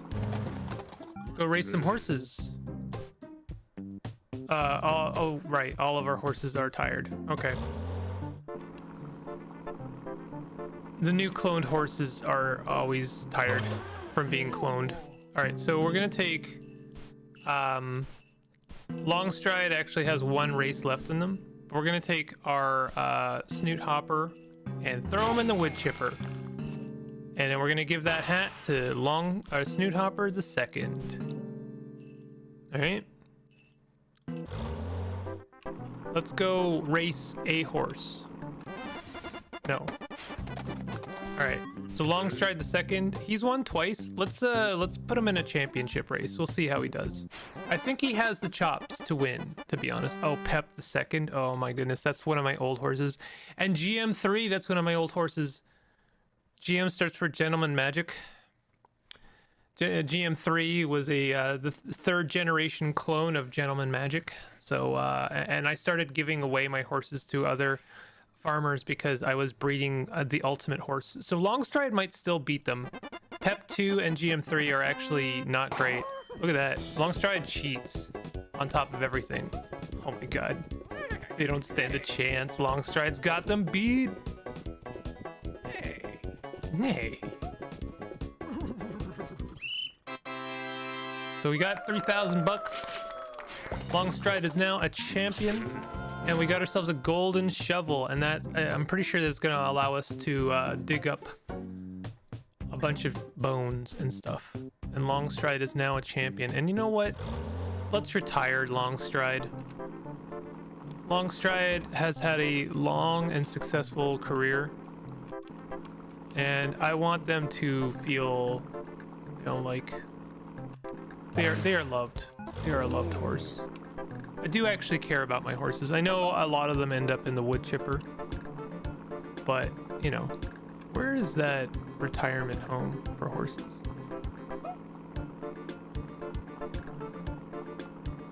I don't know where it is.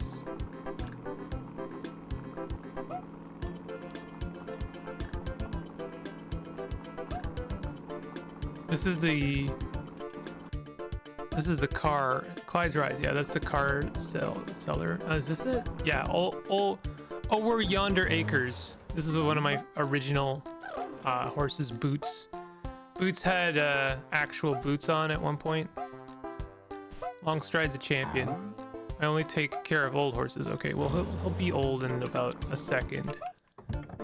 Is he not tired? Apparently he's not tired. We could breed him.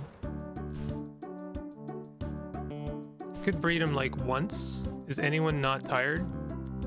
What if I bred him with like one random horse?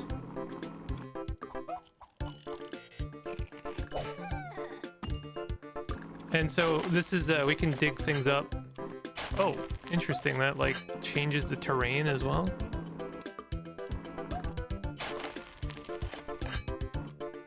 Oh, glasses.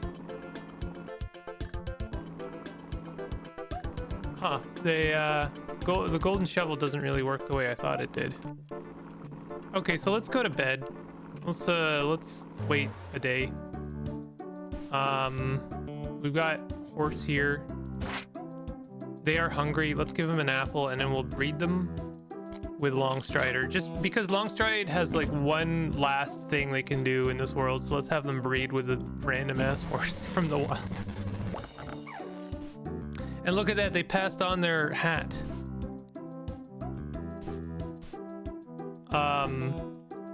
I somehow doubt that this horse will be a winner like Longstride is. By the way, if you're wondering about the way that Longstride looks, his ancestors were a car, actually.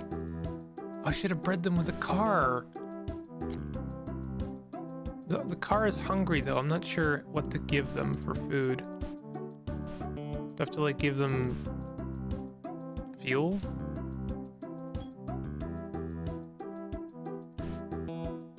All right, well, let's sleep.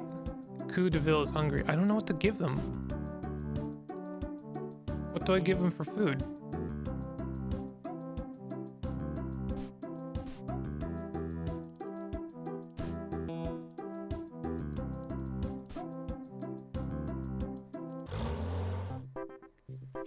What do I feed the car?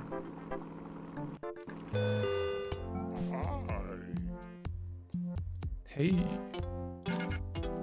One hay. No, I need to feed. I need to feed the car? What do you feed the car? Help?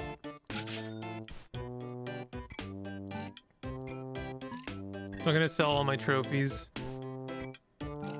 Maybe I can sell the car. I don't know. No? I bought the car to breed, but apparently it's hungry. I've never interacted with this place. I don't really know what it's all about. Stats page. I think I'm winning over every other farm. One thing I was doing, in fact, one thing I will continue to do. I can give beer to our horses. I'm not sure what that does. Turl? Baloney. Turl. Buy a pal of beer. I just gotta achieve it. Hick. Alright. You know what? Let's release our car into the wild. How about that? That can't have long-term repercussions, I doubt it.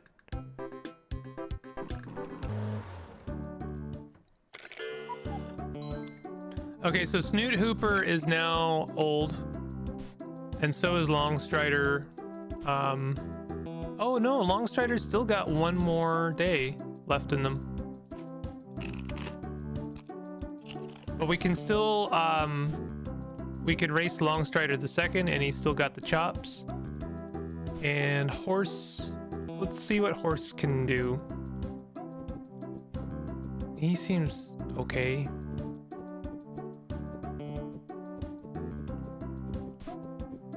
What is Horse? Horse, oh my god! What a lad! 1745. That is a horse right there, bud. We're just gonna go 1750-ish. I really want to figure out what genes makes them large. So we have to breed as many horses from 1750 as we can.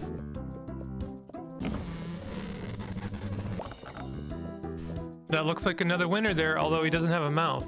Does he have a mouth? And then Horse over here is 1509. That's great.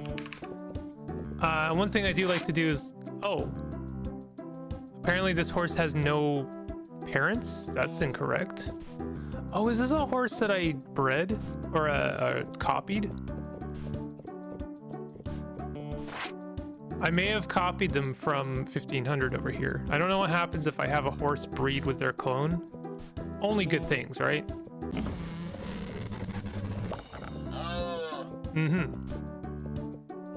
And Horse over here is not very good, actually. So what I like to do is call them meat. Throw them on the wagon. Then we got Horse over here. What are they? They are also meat, actually. One thing I can do is just make sure they aren't somehow very good racers. That's actually not a terrible racer. I can tell they have a little bit of rabbit DNA in them, so maybe winner, actually.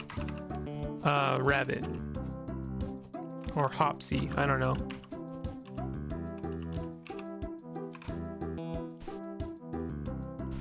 Then we got Horse over here. Horse is very lean, but can they race?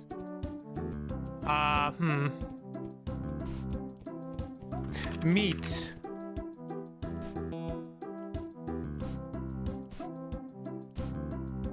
I actually don't think it's possible to play this game ethically. Just for the record, I don't think that is actually doable. Sorry, why is 1500 over here? We want to breed 1500.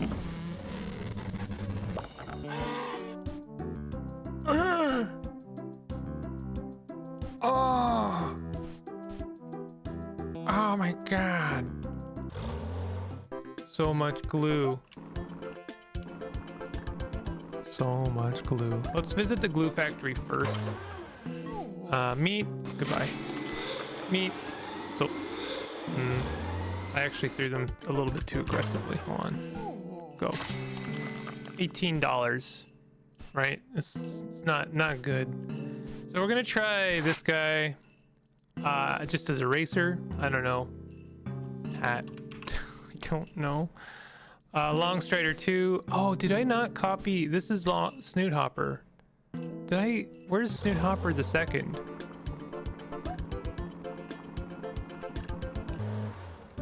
What did I do with them? Did I not copy them? I thought I did copy them. Did I get distracted? I think I got distracted. All right, let's race Longstrider the second.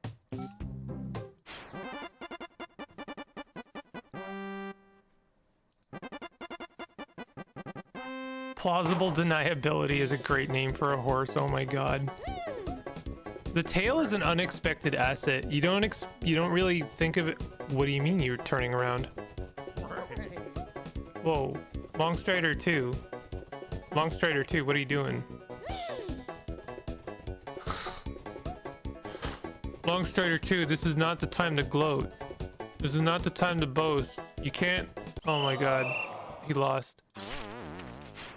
What was that? What was that, Long Strider 2? That was not okay.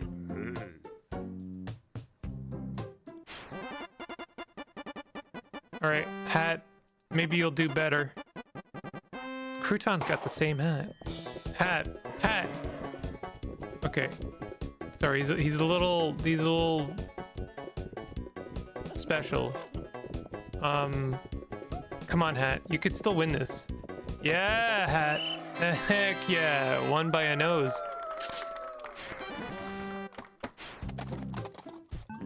Okay, Hopsy, let's try Hopsy. Hopsy might have it. Twilight Tussel's got spicy eyes, so they might win. Yeah. Oh, but that is a very good horse design.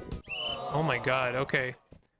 So believe it or not, that is actually very useful information. So what we're gonna do is we're gonna go and find that Twilight Tussle.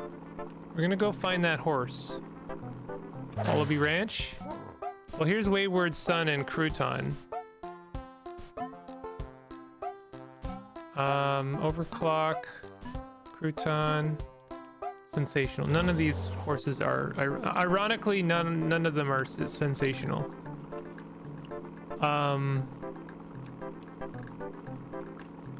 Let's go and find Twilight. This is Pep 2. I actually sold them. Blimpy, Kingpin, Bell, probably. You can actually tell who owns the horse by the color of the text. I have a horrible feeling this guy owns Twilight. Yep. No? Where are they? Ain't ever selling Superfowl. This guy will never sell you his horses. He sucks. Twirl, Ragu Rage, Antelope in the Desert, Sourdough. None of these are very good horses. And I sort of got there's a ranch hidden somewhere because I'll see horses being submitted, but I don't know from whom. And so I have to go, I don't know, like explore the world and find another ranch somewhere submitting horses.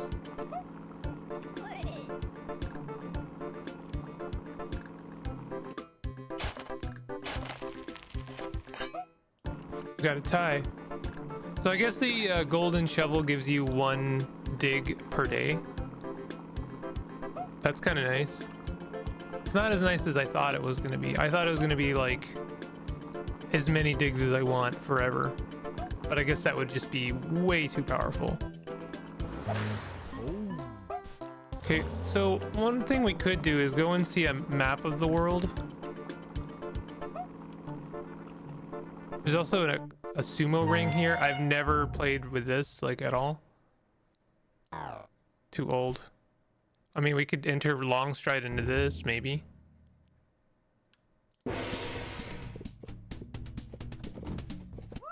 I won! I won a sumo bout. They're tired. That's it. I win $100 for that. Apparently, this is something I can also do. Like I said, whoa. Spare change. What are you doing? Oh, is that the guy who lost? That's interesting. Oh, is this the other ranch? Surebreed Staples. So you pun intended for 90. Didn't fit the mold. NPC horse. Deadly serious. Black sheep. Those are apparently studs. Could have fooled me. Then there's the guy that'll sell you horses for hot sauce. Let's go visit him. Still not finding the...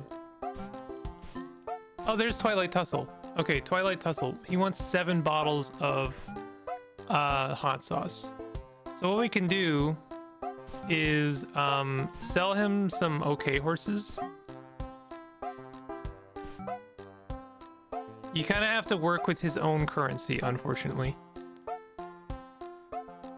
One thing we could do, we can be a little bit questionably ethical about this. We could sell him winners. So let's take these horses, and I've got some winners set aside over here. So this is my large lad, and actually this is going to be not useful anymore. So I'm going to go ahead and give that, because we now have 1750 large lad DNA. So these are all winners. Stop submitting horses.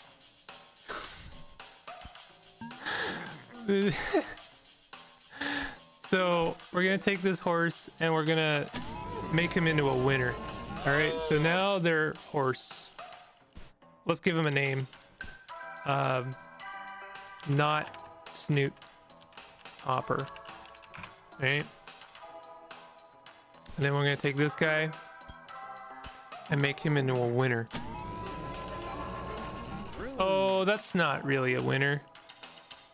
I should get rid of this DNA. Ironically, this guy is getting more normal the more DNA I give him to drink. Okay, we'll make him into a not long strider.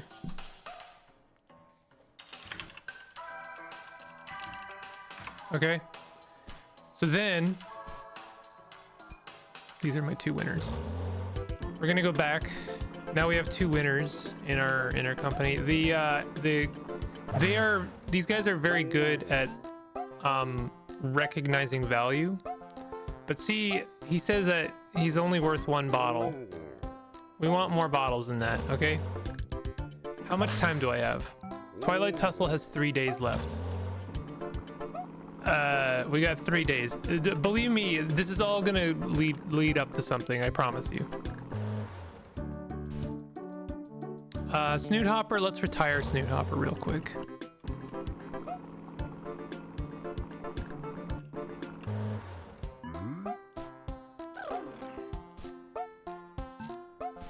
And long stride, can't do it yet. Shoot. Okay. All right, so we're gonna pass the day.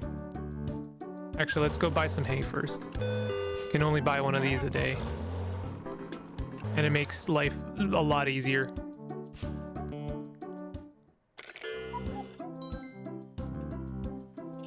Okay, so we got to do a little bit of management first. So let's have a look at horse. Horse is almost 1500. I think I'm gonna make them meat. We can have a look at their speed if they've got anything going on here. Meat. Just keep them here for a sec. We got 1500-ish. We got 1450-ish. 1500-ish has like one more breed left in them. But then we got horse here. Horse, horse is only 1,000 meat. 1500 here. 1500. 1550. We're gonna take my youngest horse here and breed him with 1750, and then we're gonna start kind of culling the rest a little bit. I'll keep 1550. What about horse? Is horse any good?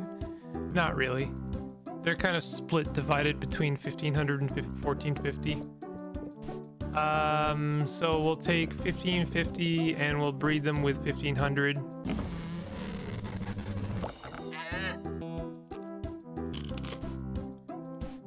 There might be a way to expedite this process, but I don't know what it is, to be honest. I haven't gotten there. This is meat, meat, meat, meat, meat, meat. Not quite sure what I did, but laptop has stopped running at 100% for now, at least. Oh, nice. Did you like put a fan on it?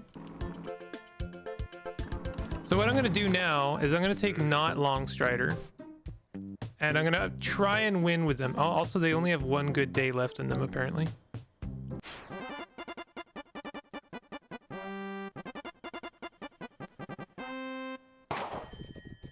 This is a good opportunity to look at some other horses as well, in case there's any other serious contenders, and I'm not seeing any. All right, not long strider has won a race. That makes them more valuable. Okay, this is the long con. So we've taken not Longstrider and we've won them a race. Now they're worth more money, and we're gonna sell them to for hot sauce because we want to get Twilight.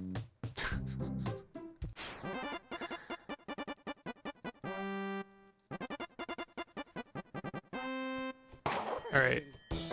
I really need you to not turn around this time, Longstride 2. Sick. Tell you what, I'm gonna sell Longstride 2 as well. We're gonna retire Longstride today. We're gonna race Hopsy. Deleted a few programs, nothing important. Turned off Windows Update. All right, Hopsy, let's see it. Oh, Hopsy's got Chopsy, honestly. Hopsy might have something. Crouton though. See, these are what I call kind of okay horses. Hopsy performs well against okay horses, but when you put them up against something like Twilight Tussle, who I'm gonna bet 1,000 on, by the way, then they kind of fall apart. Like, look at this. This is what peak performance looks like. And this is why I want this horse so badly. I just won $3,000. Okay. So, you know, we're working towards something here. I'm not really explaining what I'm working towards, but the ultimate goal here is to buy Twilight Tussle. I'm gonna grind some of our horses into meat. Oh, that's Hat. I should have raised Hat. Meat. Meat. Spare change. Meat. Okay. I should have raised Snoot Hopper as well, because I also want to sell that horse. You haven't seen Snoot Hopper perform. Used a script that aggressively tore out every AI feature that Windows 11 had. That sounds like a absolute nightmare. So this is what a performance horse looks like. So first of all, he cheats.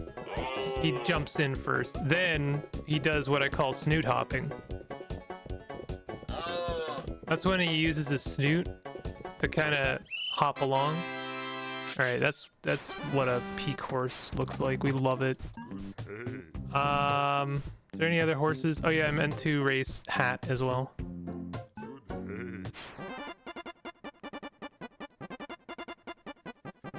Don't worry, I'm gonna get to lucid blocks soon, but I want to reach some kind of goal here.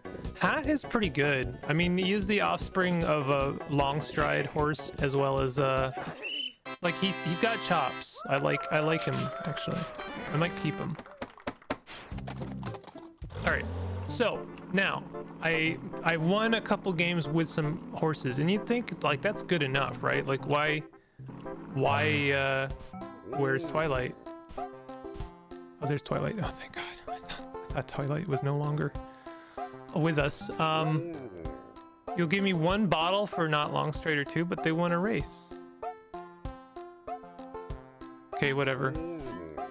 Too old. 5 bottles. Here we go. Give me 5 bottles. 1 bottle. 1 bottle.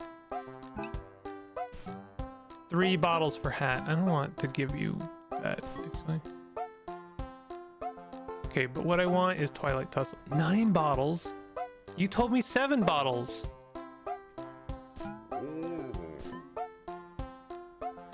Okay, tell you what. I'm gonna go and grab the DNA of these 2 horses, and then I'll sell them to you.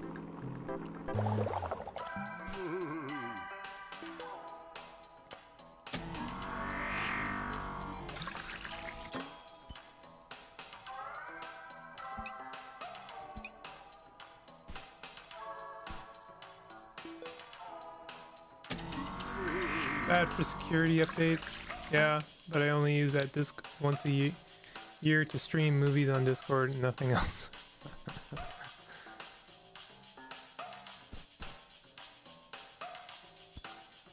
Okay.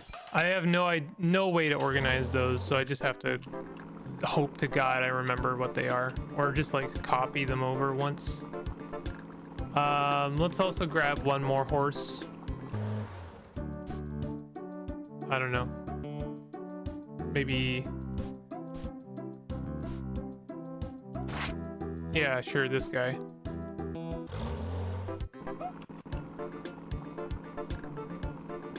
Use my laptop in the sewing room to watch Twitch and follow pattern instructions.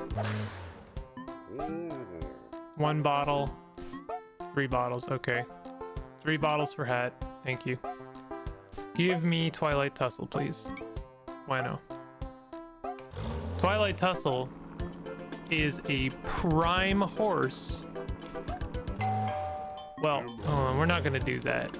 I would love to dump them in the vat. I have a vat, by the way. We're gonna take our horse here, and we're gonna flip that switch on. And tell you what. I'm just thinking. I want to keep Twilight Tussle. I want to race them a couple times.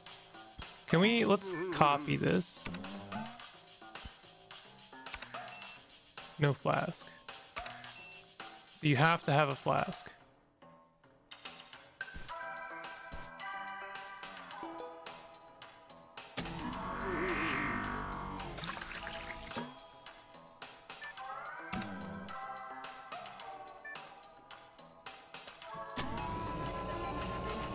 Okay. Okay, that works. This is now a young horse with Twilight Tussle's DNA. Dusk. Husky. I don't know. So I want to take Twilight Tussle's DNA. I am so lost with these DNAs, to be real. Actually, tell you what, I'm going to use this horse as a template for the moment.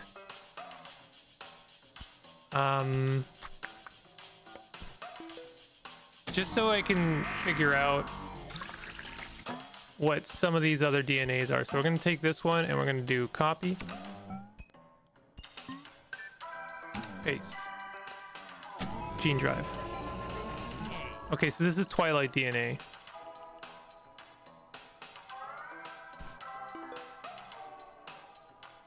So then I'm going to take this, copy, paste. This is, I think that's hat DNA. Oh my god, there's like no good way of organizing this at all.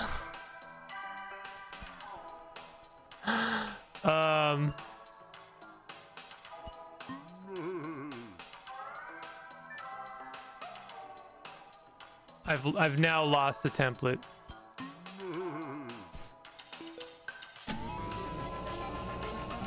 Okay, so this is hat.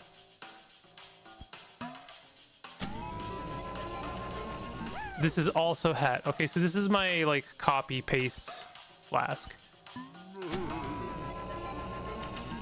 This is Twilight Tussle.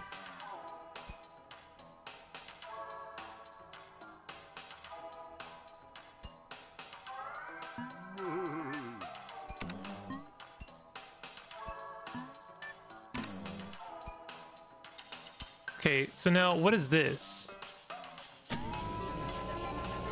Okay, this is my Lorge DNA, which is no longer... How big is this guy? 1500? We're getting rid of this.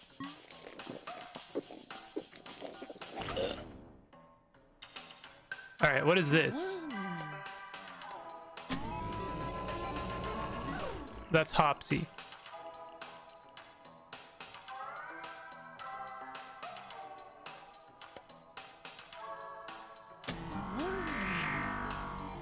This is actually an easier way of copying than the method I was using.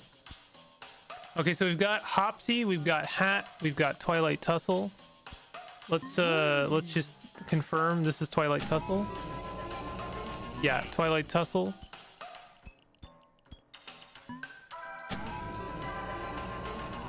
That is also Twilight Tussle. Okay, we wanted something else.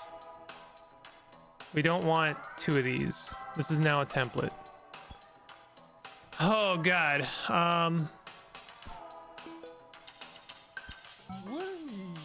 Okay, Gene Drive. What is this? Hopsy. Okay, perfect. So what we're gonna do is now Gene Extract. I wanted Hopsy in there. Hopsy's pretty good. And they've got a little bit of rabbit DNA, and that's also something we want. Right, you drink the template. And now let's just like... We have a second Hopsy, I suppose. I wouldn't mind having a second Twilight.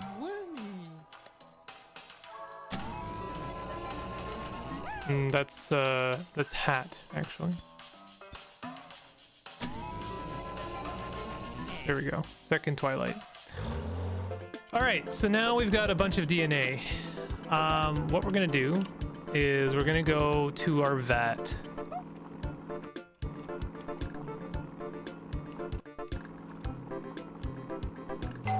And this is our vat, and we're gonna drop that DNA into our vat.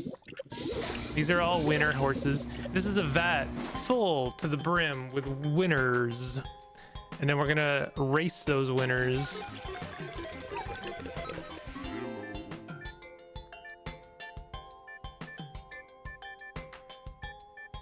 And there's a lot of things going on here. I can't remember what G means. G is generation. Okay, so we've got number of races up here. It does 5 races with each generation. And then it takes the best of that generation, and then it does 5 races. And it basically does a little bit of genetic variation, and then it does 5 more races. And it keeps doing that for a bit, and then you get the DNA of the best winner, right? There's variation here, right? Because it's a big vat of DNA, so you're not guaranteed the same horse every time, obviously. This time, by the way, 23 seconds, that's amazing. It's actually really good, so we're gonna take that. We're gonna do this a couple times, because we got new DNA in here. 26 seconds, not bad. No, 71 is kind of weird. 40, no, well, it's getting worse. 17, 16, 18, not bad. All right, so we've got a couple of winners here. So now what I'm gonna do is I'm gonna grab 3 horses.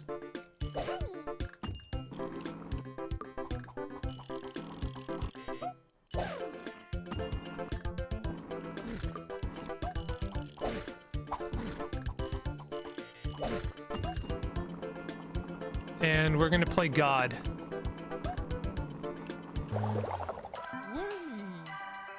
This horse here. So these are all our previous winner horses, and they're fine. But now what we've got is something truly unique. What have we got? Oh my god. Did you ban Galen? No? Can they not speak?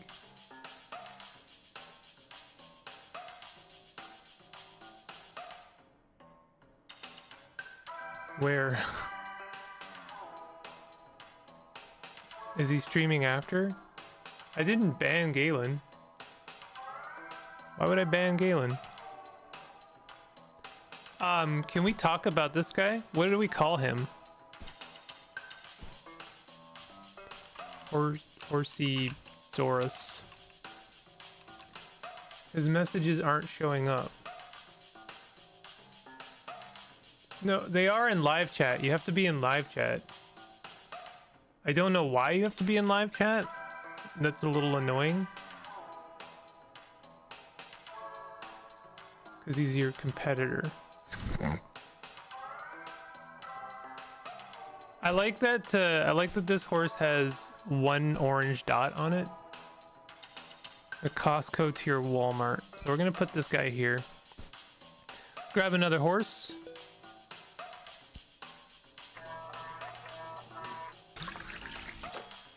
let's gene drive. Oh my god. Yes. How heavy is this guy, by the way? 1,800 pounds. That's the heaviest horse I've had ever. Oh, I love him. He goes roar. Oh, he's sentient. Shit. Damn it. He's got a human brain. I have not put a single human in that. What? Oh, he's a meat eater. This guy's a meat eater, so I have to have meat to feed him. Hi. All right. Let's see what our third horse is.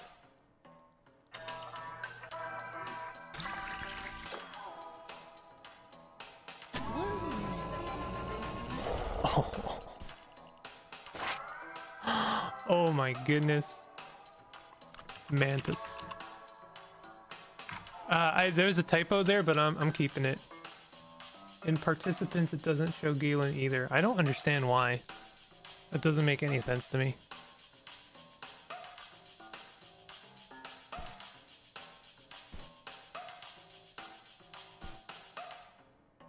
I'm a ghost. Didn't have it set to live chat either. I see him now. Cool. Okay. I'm gonna erase these, and then I'm gonna move on to lucid blocks.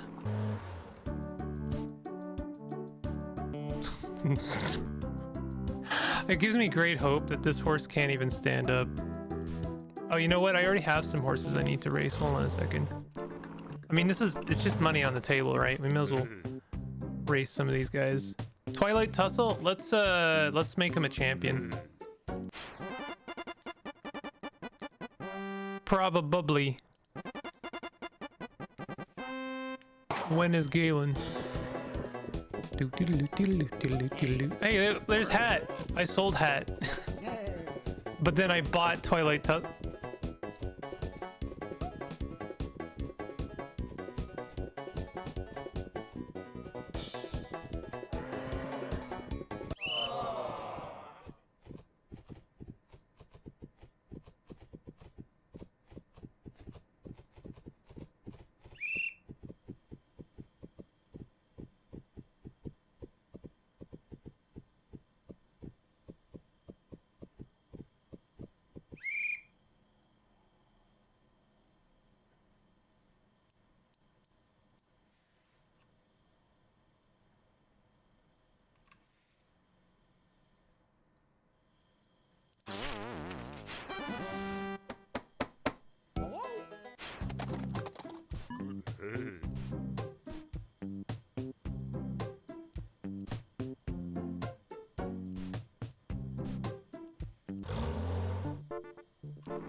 How you keep your horses isn't very humane. No?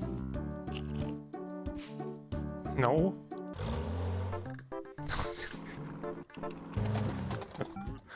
Listen, I've got new horses, okay? I've got new horses, and I cannot afford horses that buckle under the pressure, alright? What is this horse's name? Oh, he's got a human brain. Bob.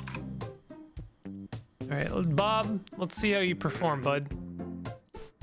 I don't have a lot of hope for you, if I'm being real.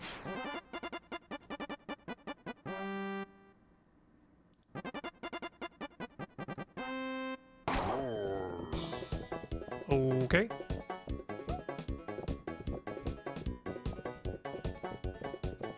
Oh. Bob. I'm racing. No, you're not, Bob. No, you're not. You're not racing. This is not okay.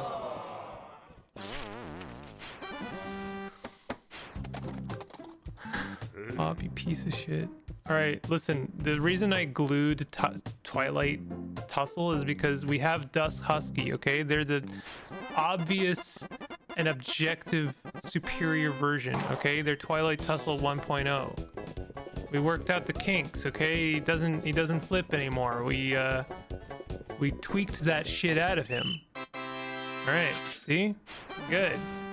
We don't need losers. This is a game about winners. Mantis, let's go. Mountus? Let's see it. How many legs does Mountus have? This is a winner? Nitro burning funny horse. I don't know about Mountus. Ooh, well, you've... Okay. I think Mountus is,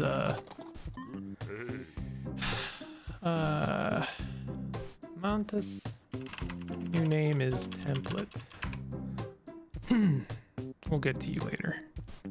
Horseysaurus. Now, Horseysaurus looks like a winner to me.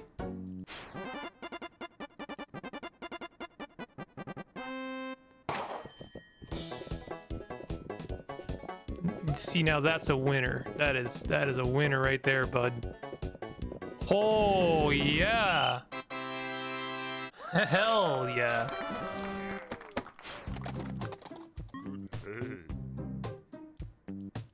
And we still have Longstride. Longstride deserves retirement. If anyone makes the claim that I don't care about my horses, please know that I have 3 horses in retirement. I may have several metric tons of glue, but I also have 3 horses in retirement, okay? So we're gonna come back here. Wait, where am I going?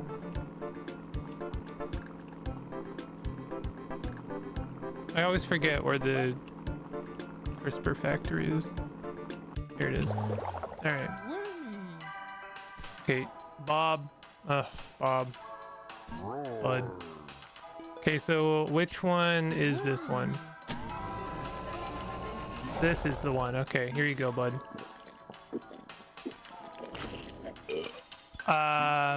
Okay, what about this one? I think this one's a loser too, if I'm being real. But now this one's...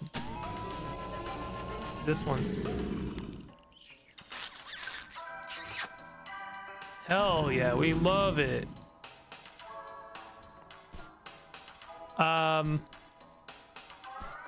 Dusk Husky, you know. We'll do a few races. We'll do a couple more races. Let's do some breeding and then I'll call it. I'll do lucid blocks. Bob. You know what? Hold on. No. 1500. You know, not only it occurs to me, not only is Horseysaurus a winner, he's also the heaviest horse I have. Like, he's a winner in more ways than one. Not only does he win races, but when it's all said and done, he'll make a fat buck at the meat packer factory as well. Okay, this one's 1500, and then what I like to do is plus.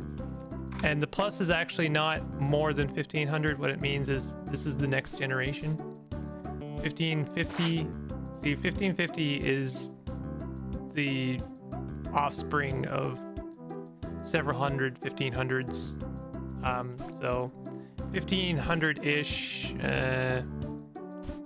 Sorry, bud. 1750 here. Now, what about horse? Horse is also 1750.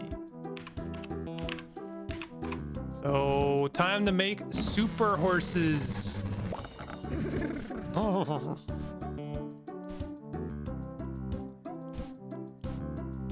$1,500, and you know we like to.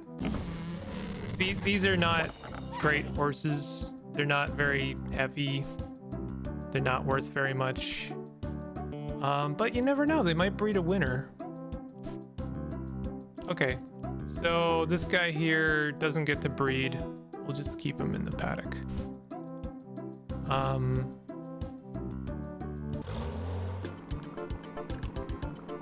We go to the meat factory.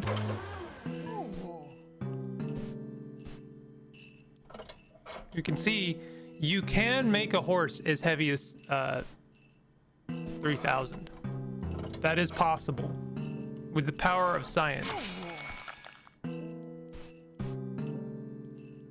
Oh yeah, I forgot to race Hopsy. Okay, let's race Hopsy.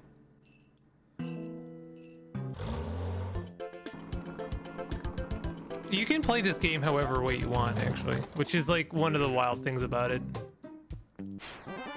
But you left Bob behind. Oh, you're right, I did leave Bob behind. All right, we're gonna meet Bob. We're gonna meet Bob. Hopsy's pretty good.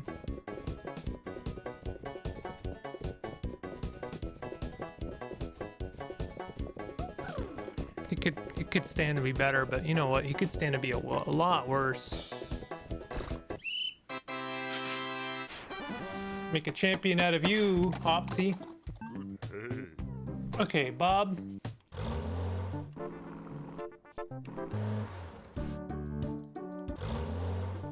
No, I mean, this is like this is unethical because technically Bob is sentient, but sorry, Bob.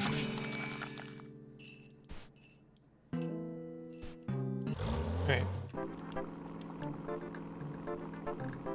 It's a new day, and all the sins of our previous day is washed clean. And I'll leave it at that. I might not do more horsey game on stream, but I definitely wanted to show it off because it's just such a ludicrous game, and it's done like straight faced the entire time as far as I can tell. Like, it is really funny, but it's also like you can take this game seriously and really sit down and like spreadsheet it out and really like figure it out. It's I really like this game a lot. All right, I'm gonna take a quick break, like 3 minutes, three or 5 minutes, and then I'm gonna boot up a Lucid game. But I guess I'll boot it up now just so you have something to look at. We're having so much fun. I know, but we're gonna have fun no matter what because this is a fun stream, right, Megan?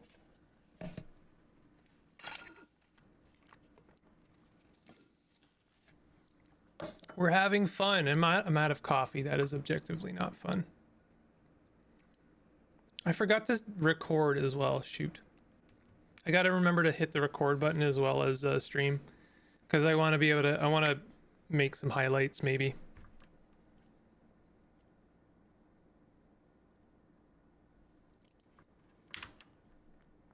All right, I'll be right back.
I'm back. Mostly, I'm impartial. Okay. I'm having a great time with Lucid Blocks, and I also feel like I'm getting somewhere with it, finally.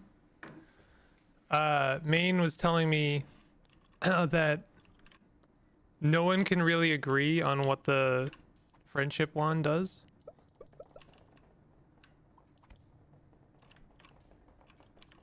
Which I think is really funny.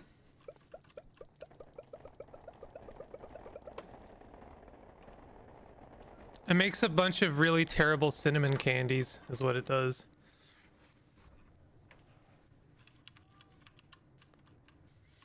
Okay. So, I have my notepad. It's so cute, though. Have you seen the hate wand? Megan, have you seen the hate wand?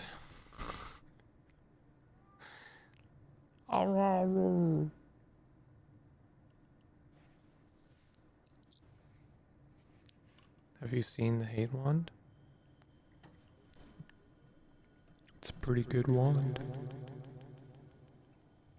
It's full of potential.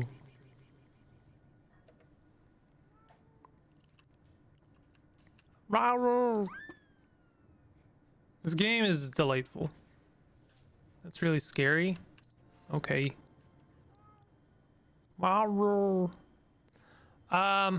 I'm still trying to figure out how to make bee glove, and for some reason I remain very stubborn in not looking it up. Honestly, in a way I kind of wish I didn't know that it exists. If I didn't know that it existed, I wouldn't care at all, and it would be a nice surprise when I finally find it. But the fact that I know that there's a bee glove that lets you fly, I'm like, but I'll tell you what, someone did comment on one of my previous streams. This is gonna make me this maddens me.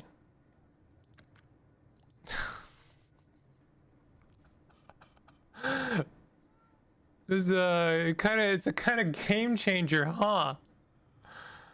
Kind of a game changer when you realize you can stamp the items in the book.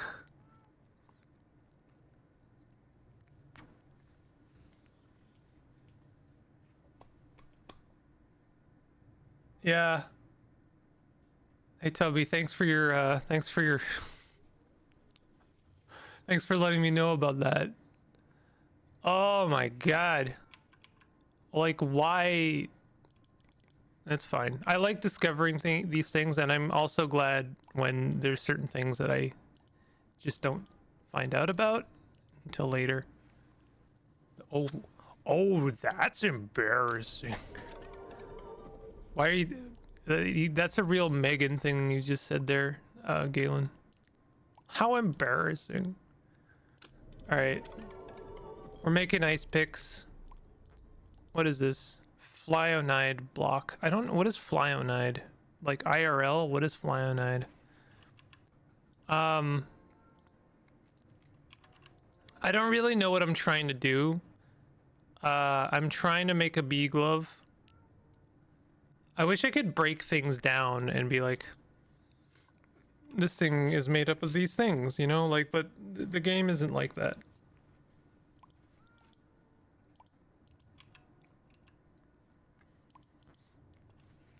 Like the haze hand, I wish I knew how to make it. That's why I haven't crafted with it. I can make a circuit block. I think I wrote down how to make a circuit block. Did I write down how to make a circuit block? See, like, what does this mean? Where do you think I got it from? Oh, that's a good point. So I wrote down that the Akello block plus 6 magnetite equals a gear. Gear plus Akello equals circuit. I like this page. Machination plus plastic equals this. So like, Here's an example of how we can improve on this, right?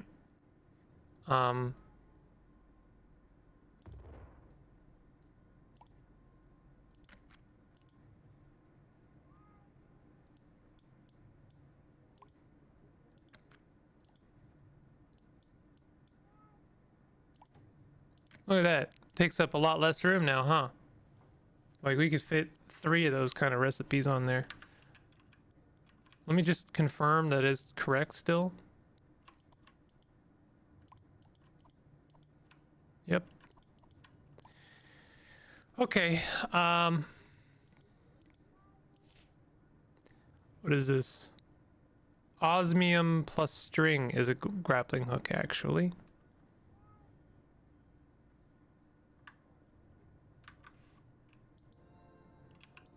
Where's our string?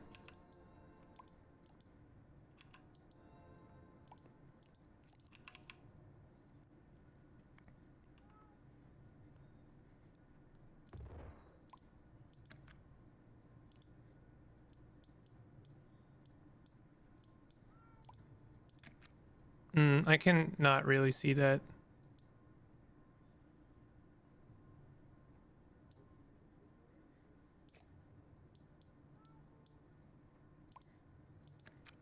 And you might say, Bingle, why are you doing that? You just wrote it down here. Well, honestly, it's this is far more efficient towards getting what I want than that previous one. Then we've got stuff like this. This is when I was trying desperately to understand the color palettes, and it didn't really work. But like here, this is not a bad. We can improve on this, right? So what I mean here, I am gonna start using this notebook, I guess. I know maybe that's not what everyone wants, but I do think it's with this new understanding, it is actually pretty good.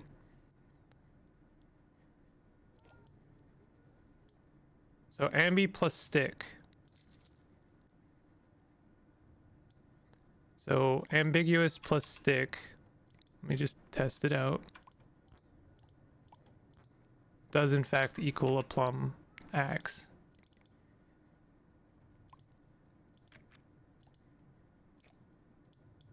Oops. Plus stick equals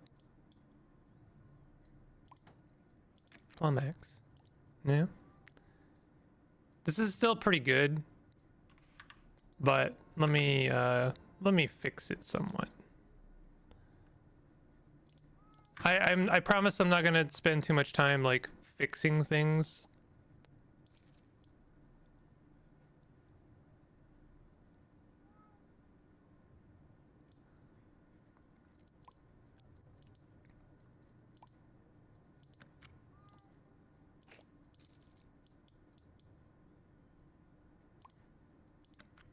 Yeah.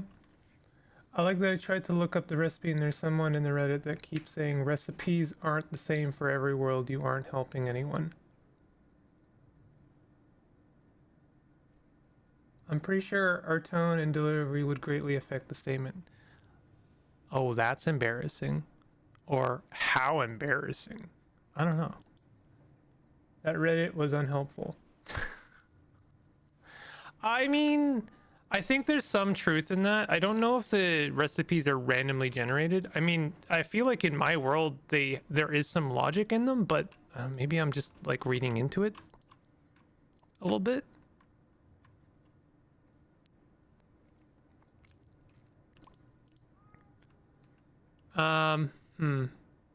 We got plastic here. Kind of want to craft this into something. That's just ice tool. Interesting. That is a serpent ring, pretty sure. That is a different kind of ring.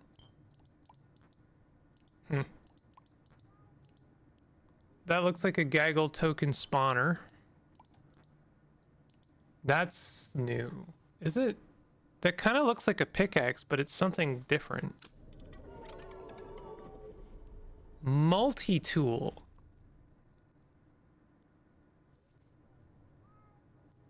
I wish I mean, this is gonna, I hope that this is good, but like, I don't know how to get that again because the thing I just crafted away, I don't know how to make. That's part of the problem. It's part of my problem is that I don't make notes. Like, this is unhelpful. That's just straight up unhelpful. This is useful in context, I guess. This is great. I love this. Anyway, try to make a feather. Try and make a feather.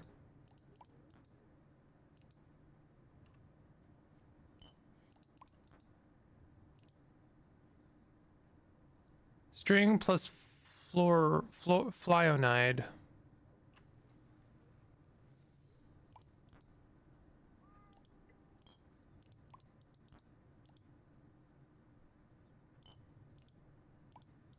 I made oh, what's that? That's new.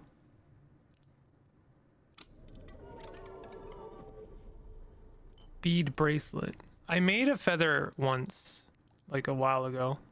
Okay, hold on. Hold on. String plus plastic.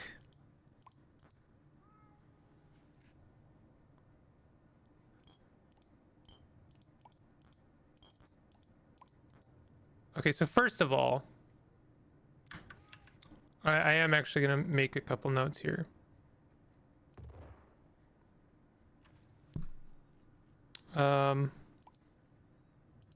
String, and I have to keep doing this, unfortunately. Plus, gear equals machination. Machination is a useful kind of, it's a good canvas to work from because it goes to a lot of different things. But equally helpful is string plus plastic, and I'm hoping it's any plastic, equals bead bracelet. And I think that bead bracelet is the template or the canvas for making accessories. At least that's the vibe I get. Like, that looks like an accessory to me. Duck bracelet. What does that do for us? Gives us heart and lung. See, like, that's really good. Being able to make accessories is like really, really useful.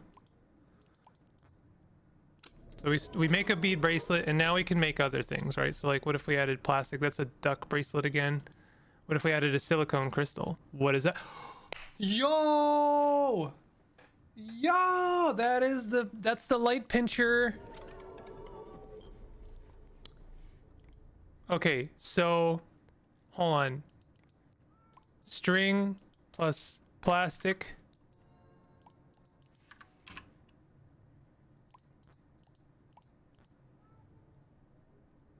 I have to make it so that I can template it.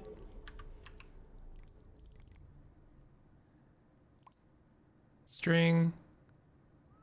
Wait, no. Wrong. I already have this.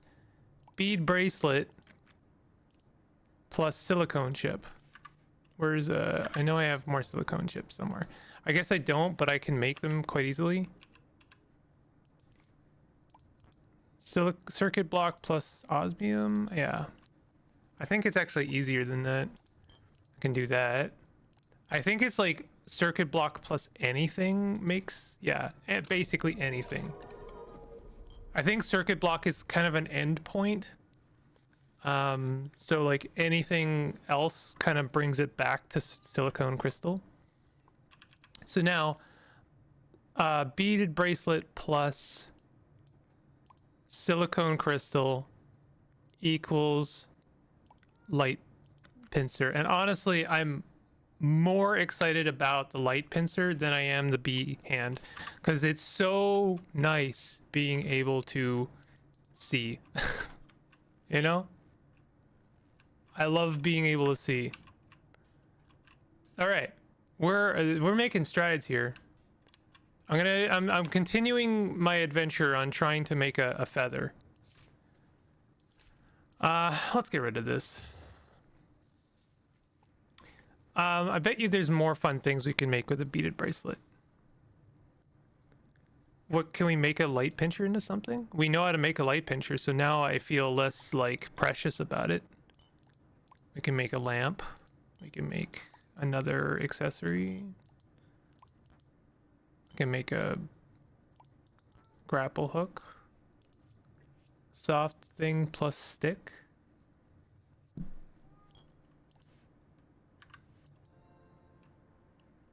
What do I have that is soft?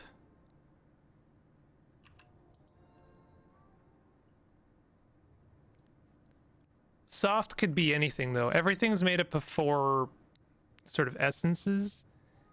And there's a lot of different things that could be soft that is made up of those 4 different essences. So like, I don't know, balloon? Do you think a balloon? But to me, balloon is plastic. Yeah, so like balloon, plastic, that just, it gives us a pickaxe. Maybe we add more. Sometimes adding more helps.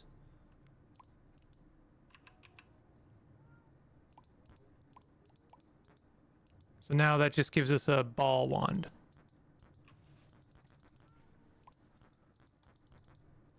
Yeah. It seems like the gear really likes to be the machination. You can almost make it with anything. You could do like, yeah, stick really likes to be a tool.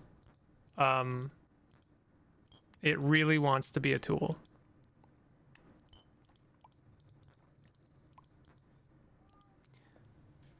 What about bead bracelet and the haze hand? That makes a duck bracelet. See, that almost tells me what haze hand is made out of. That tells me it's made out of plastic in some ways. Or maybe it doesn't, I don't know. I don't think a balloon's your guy.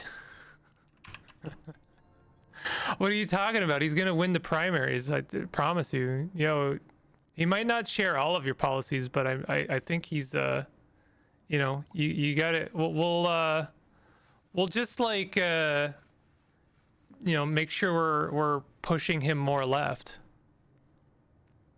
As soon as he gets into office, we can push him more left. Don't worry about it. Galen. Listen, balloon's got it, all right?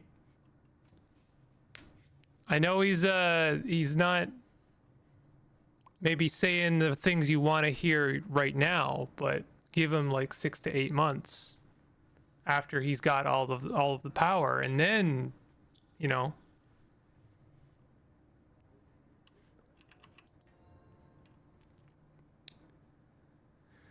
Oh boy. Bookshelf, pebble.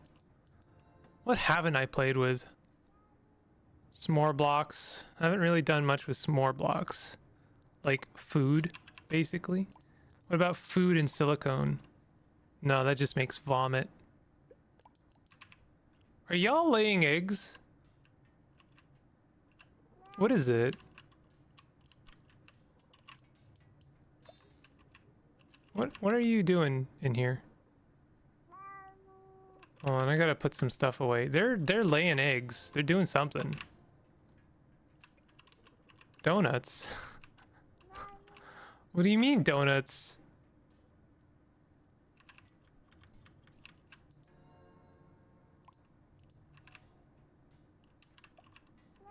What do you mean breadstick?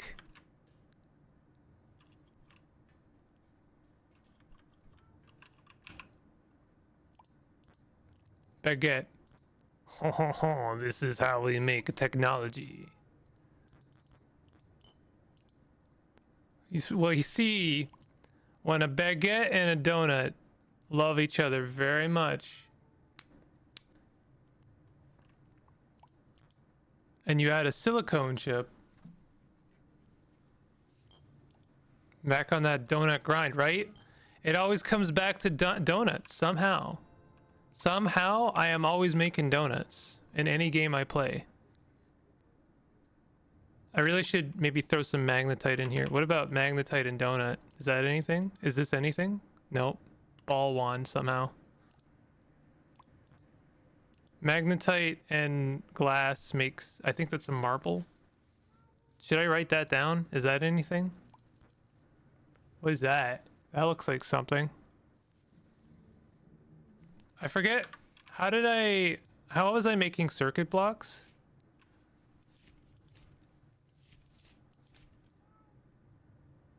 Okay, I'm making circuits with apparently a cello. I really feel like that's not very efficient, because a cello is a hard substance to get. I thought I wrote down how I was getting circuit blocks. Did I seriously not do that?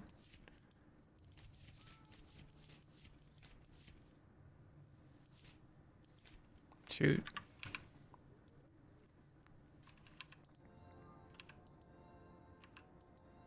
I know this is probably not very interesting. Like, this is the least interesting part of this game, maybe, is the crafting portion. I don't know. I don't know how you feel. I'm not going to tell you your life, but, like, I'm a little bit conscientious of, like, being entertaining at all.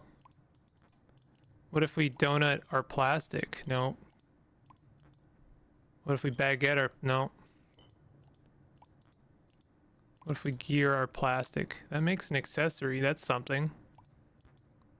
Ooh, what's that? Is that not the extendo thing? Yeah, that's the arm extension. Well, that could be something. Gear plus donut. No. Plus plastic? Plus magnetite? How did I get it? I just had it and I lost it. Silicone? That's a circuit. Can you get wool? I don't know. I guess I have a multi-tool now, so maybe I can get wool, but...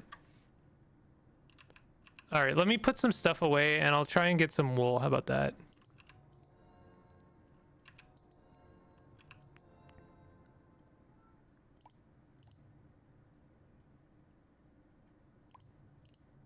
It's a whole new ball game with baguette and donut.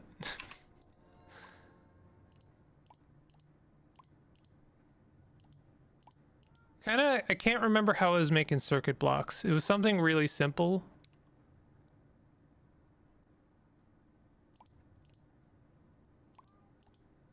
The multi-tool is kind of a revelation. If I can figure out how to make multi-tools, that would be kind of a game changer. Does the plastic bead do anything? Gives us 1 or 2 heart. That's not bad. I think I'd prefer the extendo arm. Let's put the plastic back. All right, we're on a new journey to get ourselves some wool.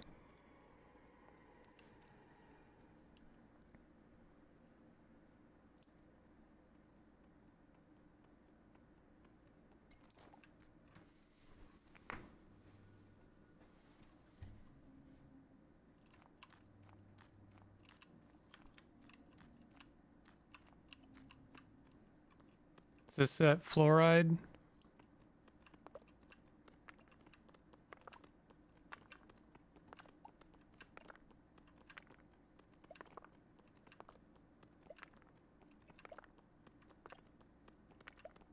And then this is just essence, right?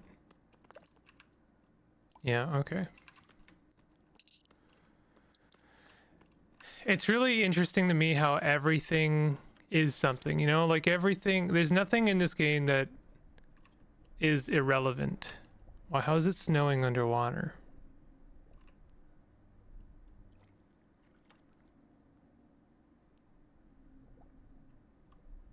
What? What the hell?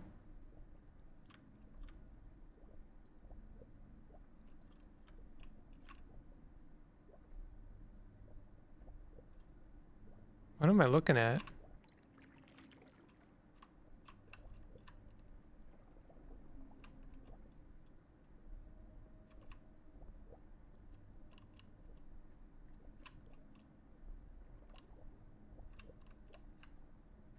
Huh.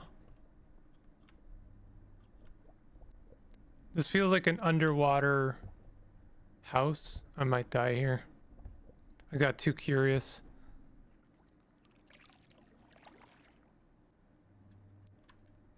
Wow, Galen is number 3 now.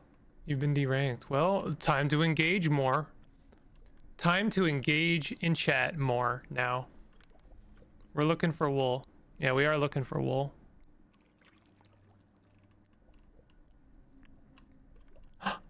Yo! Yeah! I mean, this is just as good, honestly. Wait, I'm back. No, I lost it. It's ever changing. Ah, the race for number 3.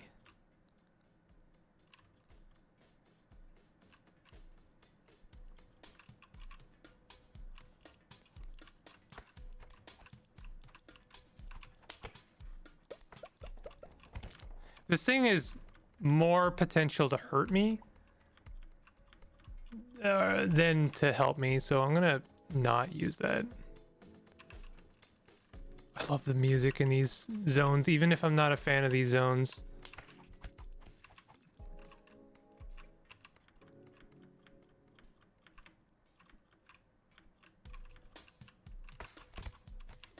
I'm gonna die. Let's what if we try to be careful?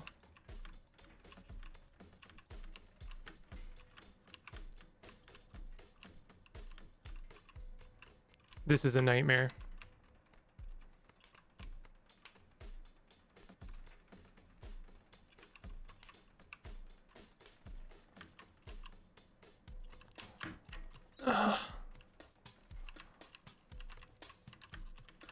Hell yeah, I finished a parkour level. Those have been giving me so much trouble. Overcome a Tiamana challenge. We don't even hear it? Oh, I have the sound turned down too low. Hold on. My bad. Sorry. Thanks for letting me know.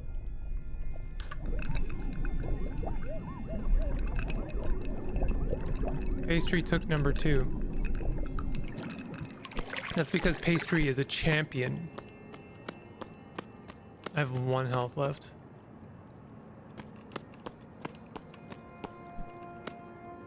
To me, this is the thumbnail right here.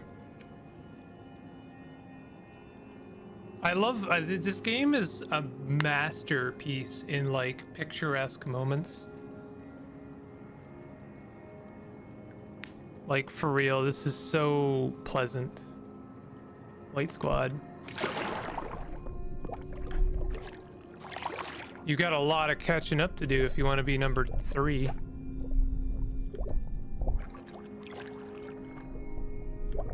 We are discovering underwater worlds. I also hate that my name isn't Honey Saliva. Well, time to fix that. I don't know.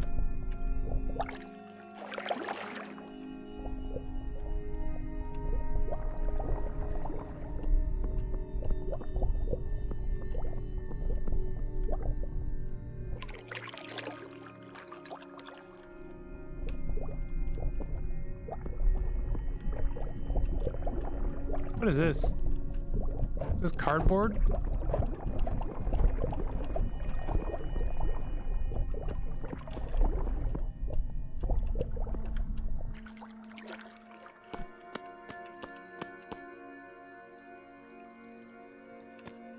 I wish I had a compass.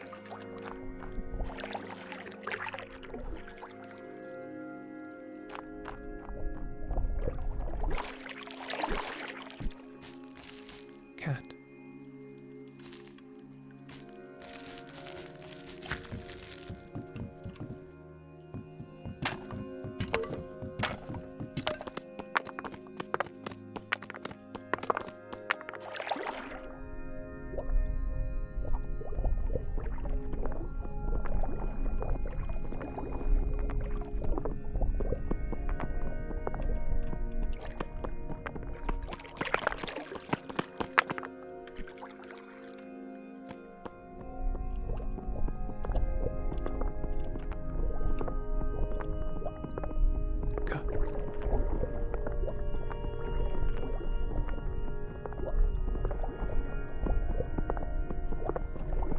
Wait a minute, wait a minute. I'm trying something here.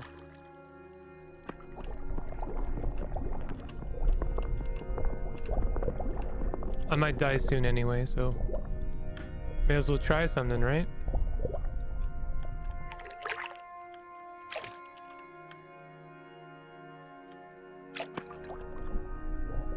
Oh.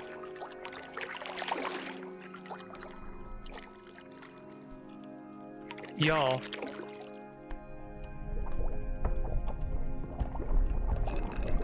We've broken through. What are these?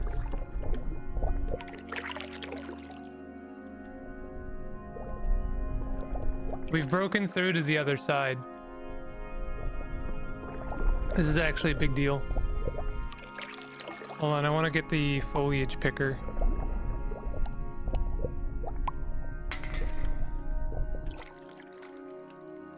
What is this?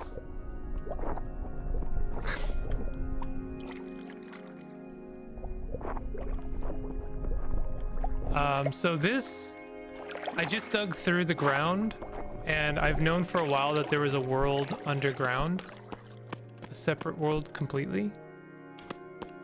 And I haven't been able to get there because whenever I break through to it, I just fall to the ground and die. But this is the first time I've dug through and landed in water, so I didn't die. And we're picking up grave. And what is this stuff? That's more flyonite, I think. Yes.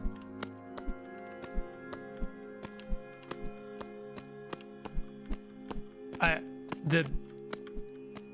don't know, creepiness of like breaking through your world, landing on a new one, and the first thing you see is a mass grave is not lost on me.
What is that down there, do you think? I'm very nervous because I don't have any food and I have no way of recovering.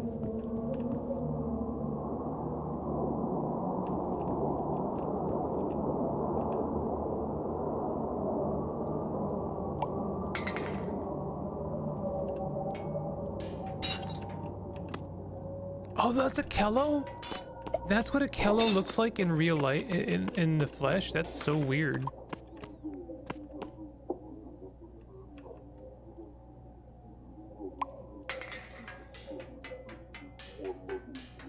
My first day here.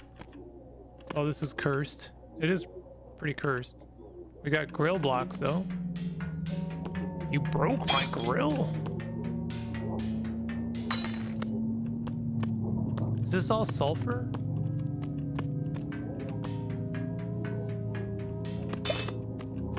Kind of don't want to like spend a lot of time digging these, but these are pretty valuable just because they're a little bit hard to make. Sulfur blocks too, honestly, and there's a lot of sulfur here.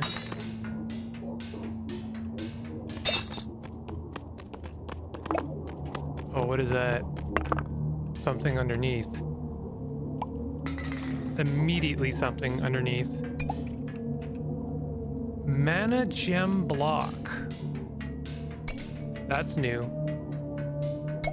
You can sticky grapple and Nikki too. Wow. Wow, wow, wow, wow, wow, wow, wow, wow. That makes me want to play Nikki so badly. I love Infinity Nikki now. You done fell into grill hell. Yeah. And underneath is mana hell. Infinity Winky. Infinity Winky Dinky Wink. Infinity Nicky Dinky Dink. Skimmerinerinky Dinky Doo.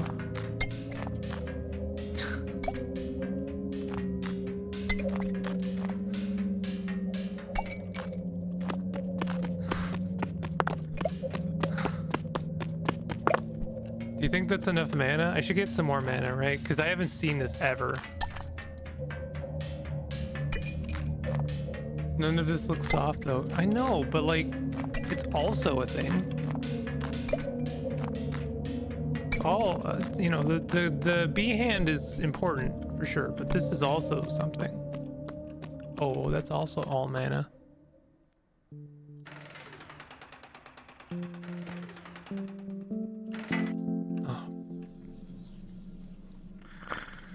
Oh. Did a stupid. I was looking for a sheep. I wish I had, I would have had the means to make a respawn point, but I didn't. So unfortunately, we're just stuck with that.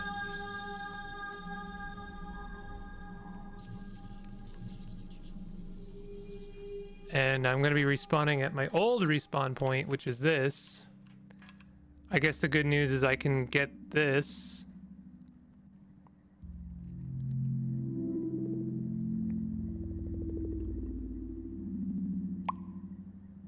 I just realized I didn't pick up my portal, my Conquila block. That's okay.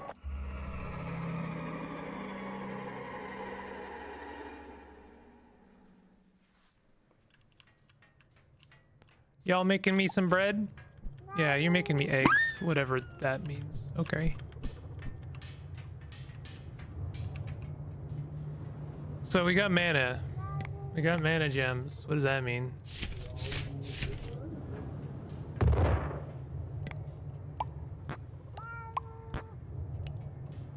Oh, that's a cash block. I could use another one of those.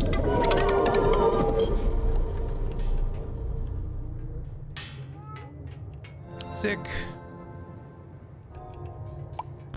Goo plus grave equals... Yeah, that's assist. That makes sense.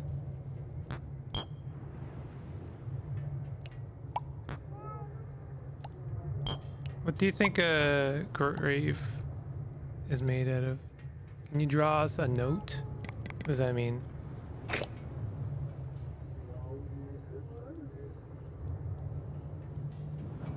There you go.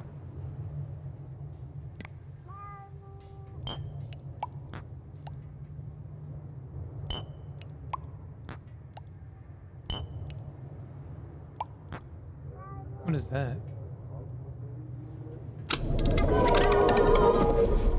Aluminum. We love aluminum here. Do I want to save that recipe? I don't think so. I think there's probably easier ways of getting aluminum. Yellow plastic. What is that?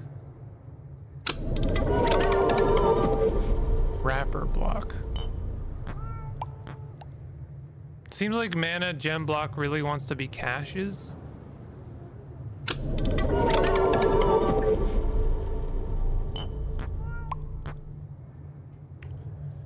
Bead bracelet plus cash wants to be a Conquila block.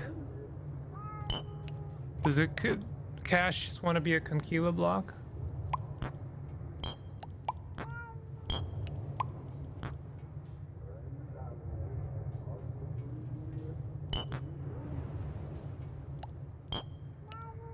Apparently cash plus sulfur really wants to be whatever this is. Agni capsule.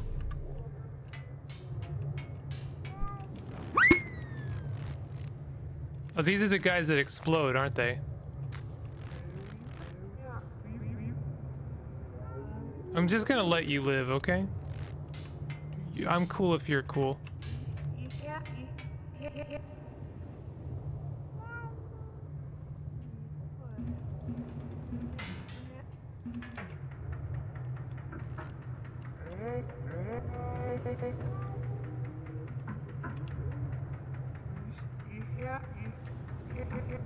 Oh, Galen, I just realized how I can get something very soft very easily.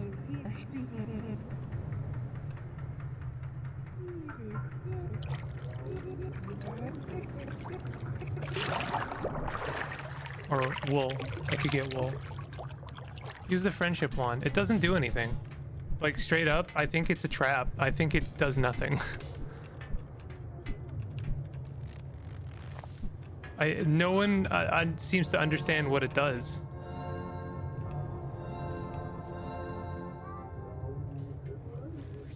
Okay, so here's the thing, right? Agni capsule, that's fine. Look, this new one here is gonna be like life capsules.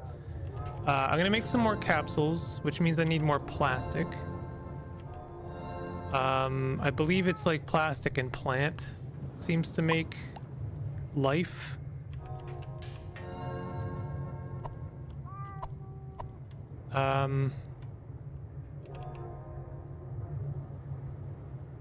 So we got plastic, and so we need plants, right?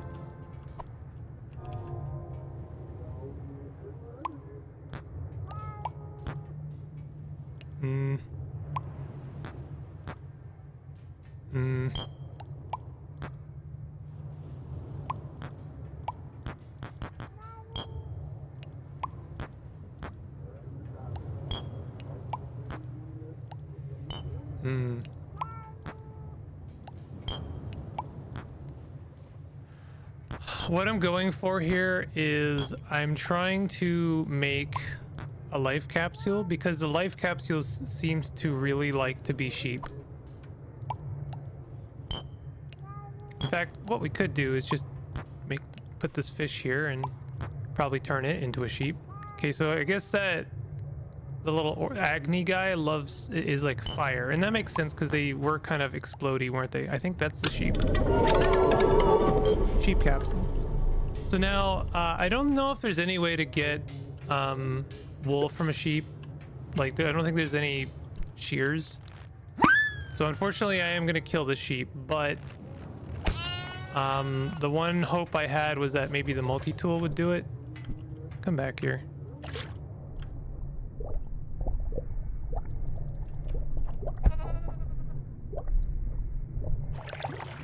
Where'd it go?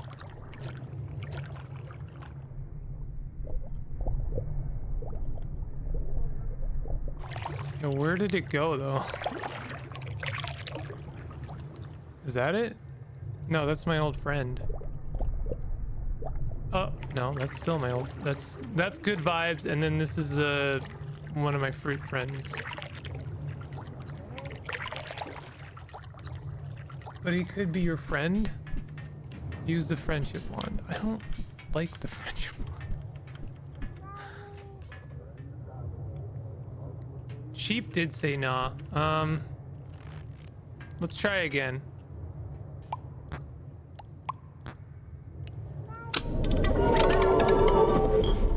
Okay, let's try again in the real world.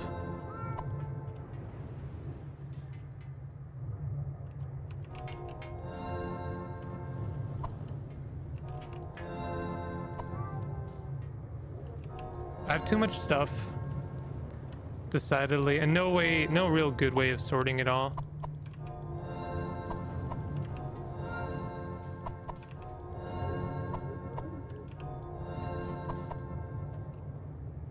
Was that the fluorinide? Yeah, fluorinide. Fluorinide is more like a mineral. Okay. String. Okay, we're sorting. Okay, so let me make the sheep in the real world.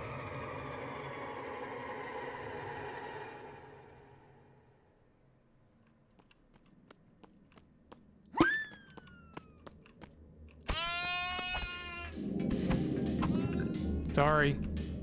That's not wool. I cooked sheep flesh. Darn. Okay, hold on. We have a few more attempts before I run out of sheep capsules.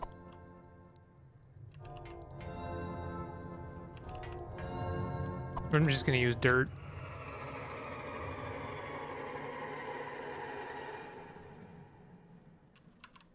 Hold on, I have a message and I want to make sure.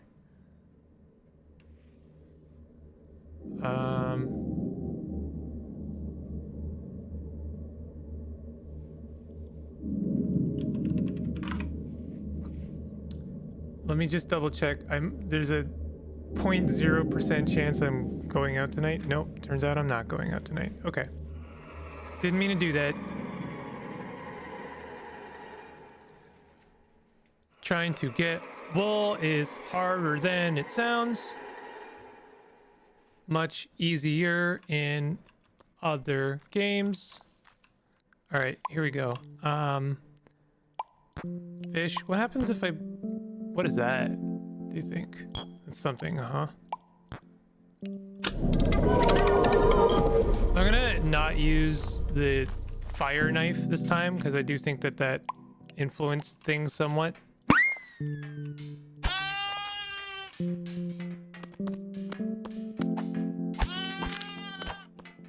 Please don't go in the water. There we go. I have wool. I, in fact, do have wool. Let's pick this up.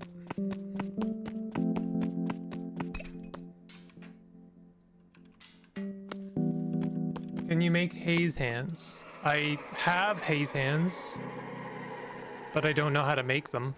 I don't know how to make them.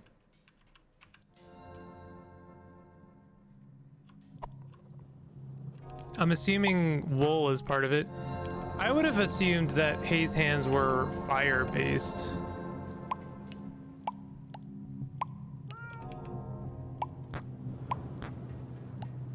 So that's the fire knife. The sulfur really likes to be fire knife. That's Agni. So these are all fire things. That's sheep. So I can make another sheep if I want. I wonder if I added more of these. No.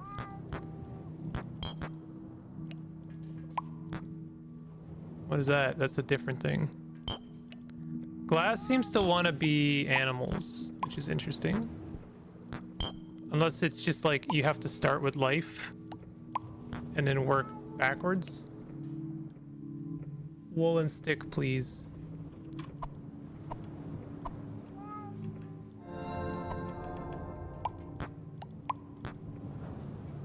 That's something. Tell you what. I'm gonna attempt to do this properly.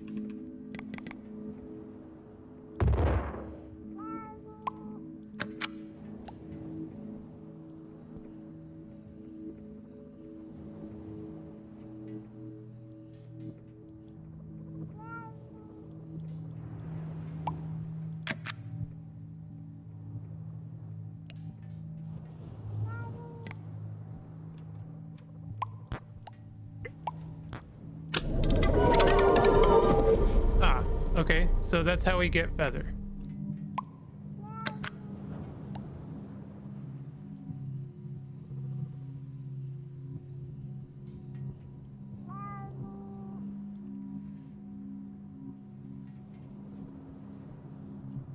I know I had feather at one point. Gonna take off for supper. Take it easy. Bye, pastry.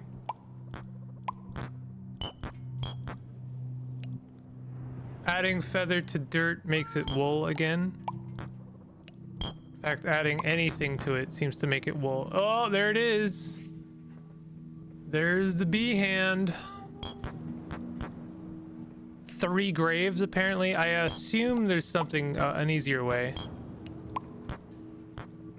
Yeah, 2 sticks.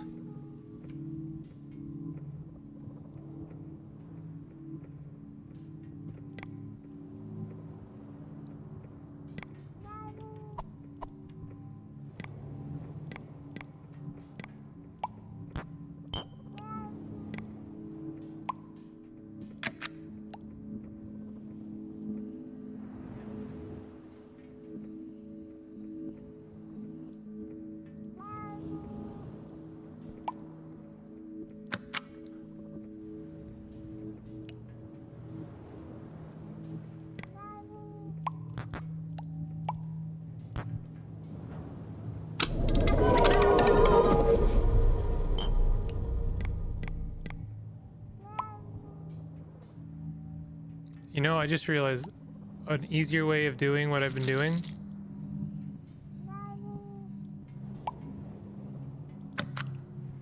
That's a lot easier, huh?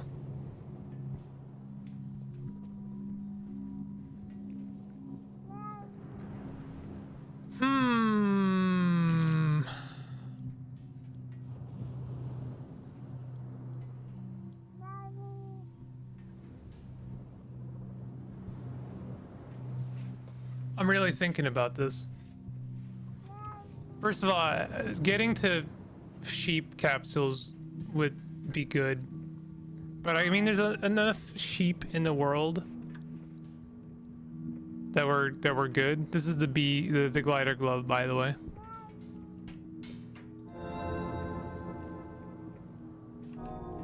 If you don't know what it does, you're in for a treat, I suppose.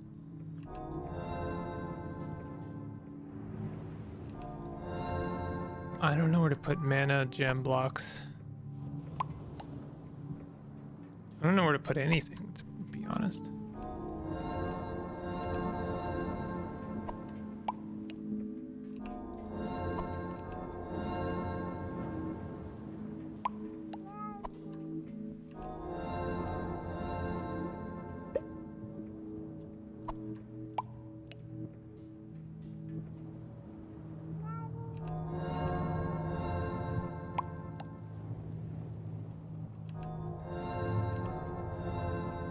I haven't even showed off the hate wand, which is really good. Okay. Yeah, I just realized we have 2 foliage pickers, I suppose.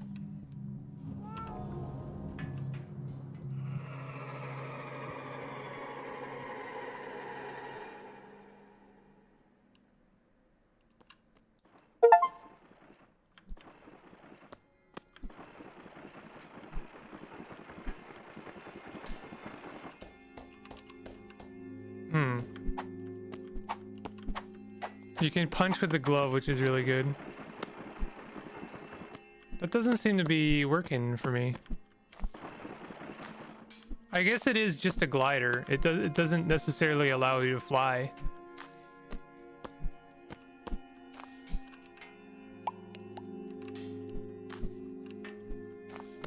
So what I'm gonna do is, first of all, I need some plastic. What I really like, I know that this is a pretty violent game, because you have a lot of like kind of cute non-violent creatures, and you just kill them, you just murder them. Oh, also we gotta make sure we pick this up, because I actually don't have any more of those. I should make some more of those. Are those sheep over there? Maybe you won't die if you dig down now. Yeah, that's the idea. But I'm gonna get some more wool, because apparently that's something I should have been getting tons of.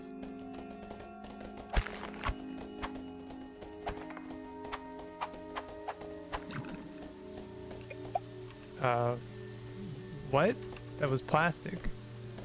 Are these plastic sheep? Plastic sheep.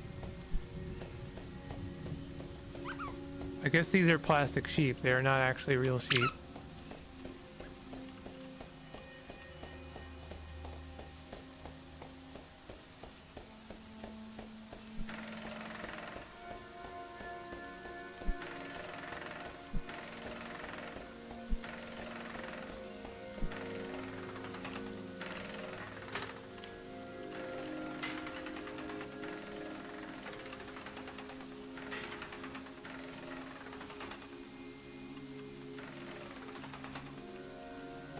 I actually had a lot easier of a time this way. So now we can glide, right?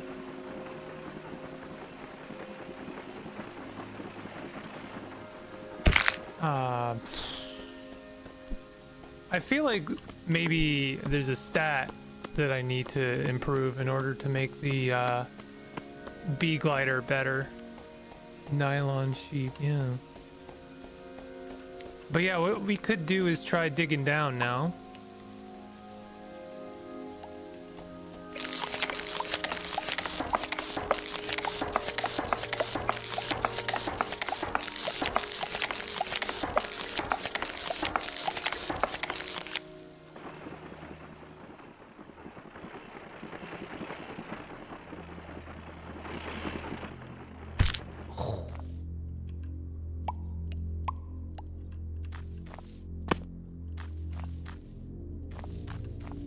I like how when you get here, immediately it's sinister.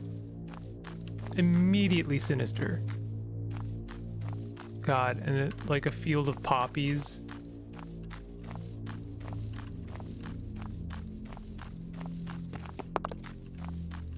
What is that?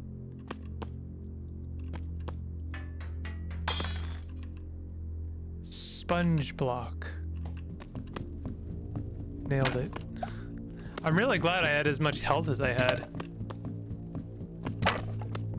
I guess I can eat my cooked sheep flesh.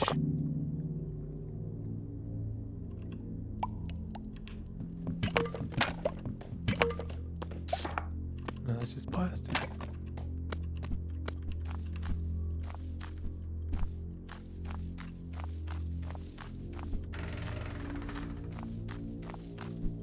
This is I saw this on the surface.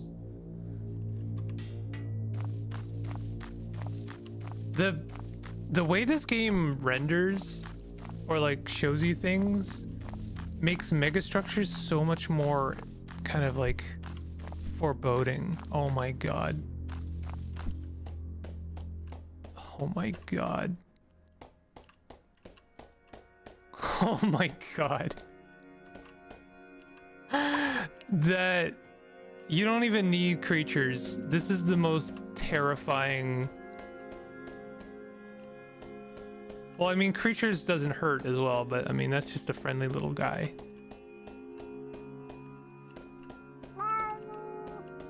But like, good lord.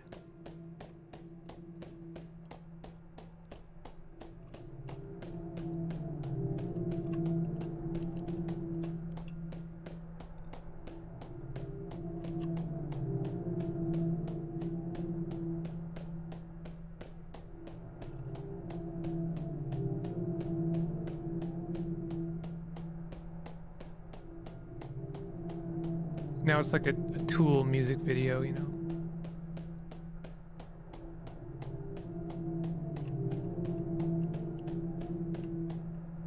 A plum walked through the other side.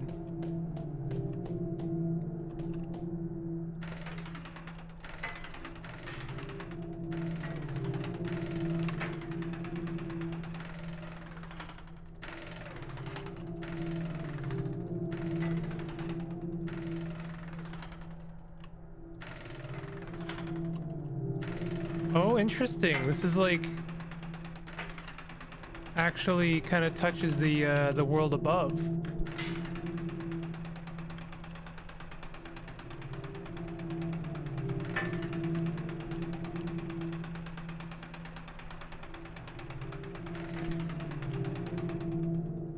Ow. Oh, that would have killed me if I hadn't eaten that sheep. Oh. Hold on. I'm really trying here. Oh my god. There we go. This is some backrooms bullshit. It is a bit, yeah.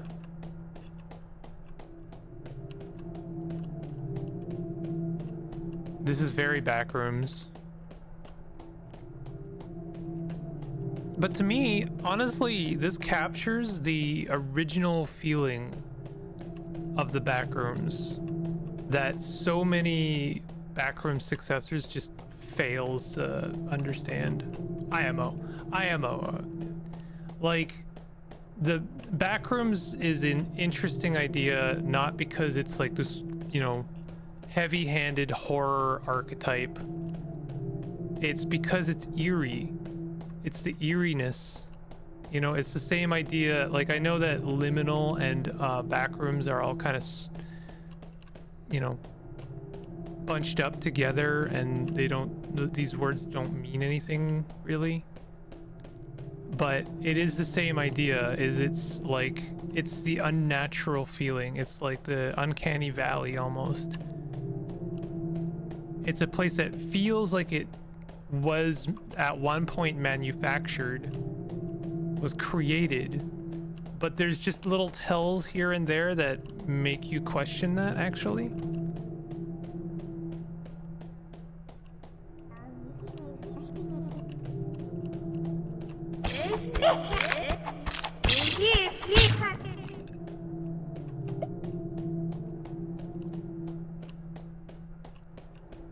Like, maybe this is a natural occurrence of a unnatural object.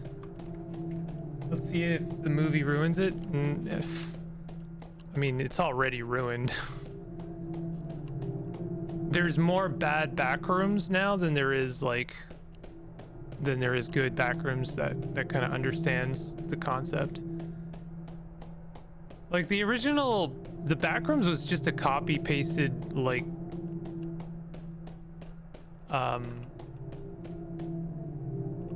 line of text. It was a shitpost. It was nothing. It wasn't even visual. It was like this same value as a SPC or SCP post. If you don't know what SCP is, I mean, it's basically like the backrooms could so easily fit into the SCP in a lot of ways. It's maybe not on the same branch, but it's similar tonally.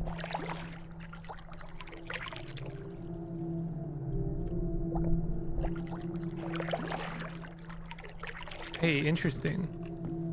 This feels like the original area that I spawned in. Like these little towers. Is that light I saw just now? No, I don't think it was.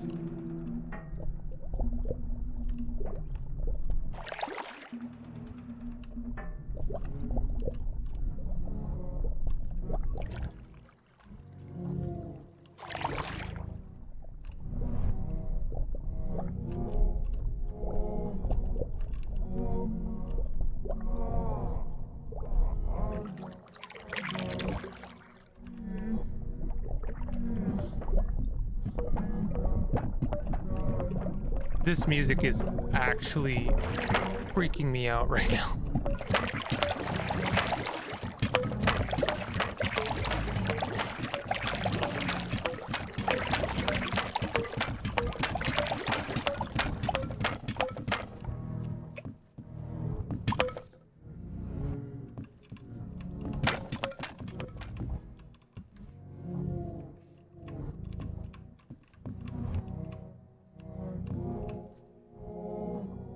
Don't say to me the old magic.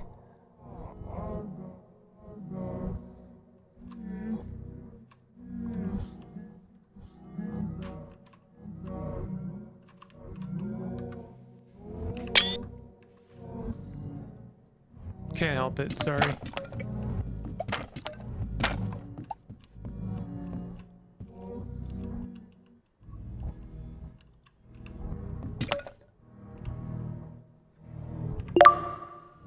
I didn't mean to do that.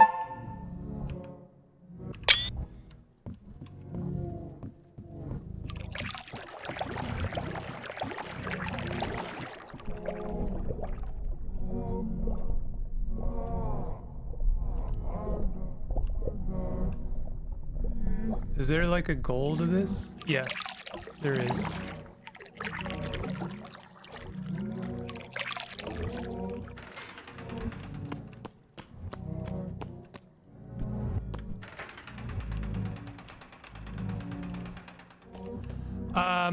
There's things called Tiamana ley lines. I have discovered a few so far. Some of them there are come in the package of a challenge, and you have to overcome them, and I've failed almost all of those. But they're little hidden, like, glowing points of understanding. And I think when you get a Tiamana ley line, you light up one of your rosaries.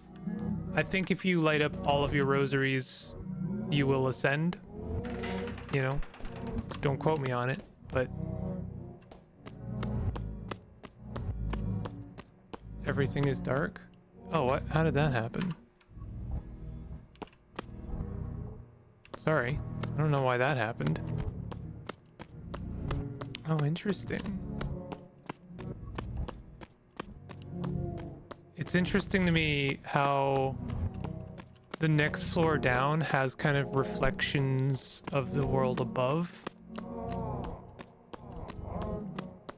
It's like this lower part of the world has almost a desire. It has echoes. An echoed voice of the world above. Like, it's like, I want to be that. What the? Yo, can someone confirm, did that floor exist a second ago? Holy shit, that scared the actual bejesus out of me. Jesus Christ.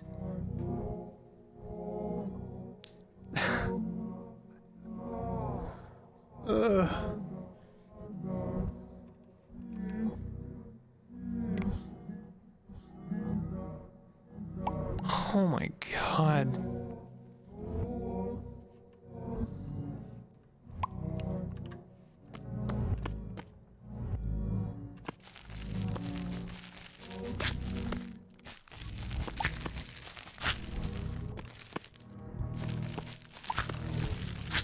That actually scared me on a level I can't really fully explain.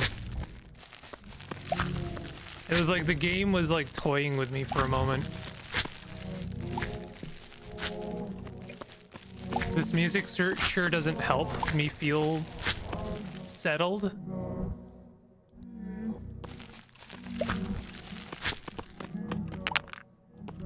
That's new? No, that's not new. I've seen that before.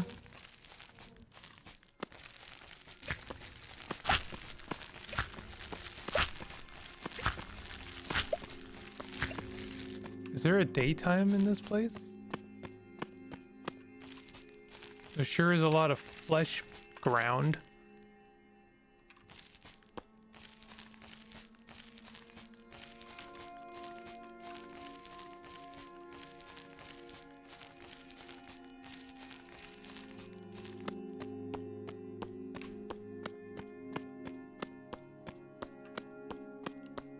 Like, look at this. Oh my god.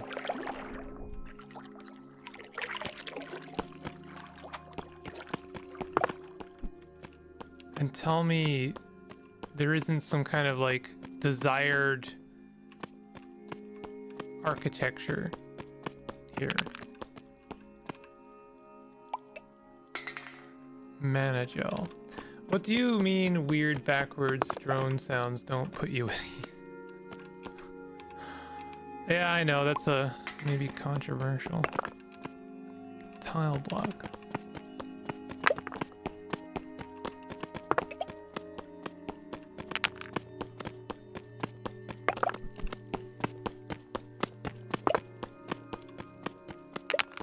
Maybe that's part of what makes the back room scary, and also what kind of makes this creepy. What the hell is that?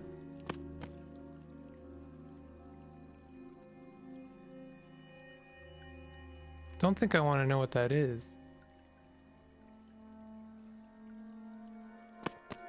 It's kind of like the location itself has desire.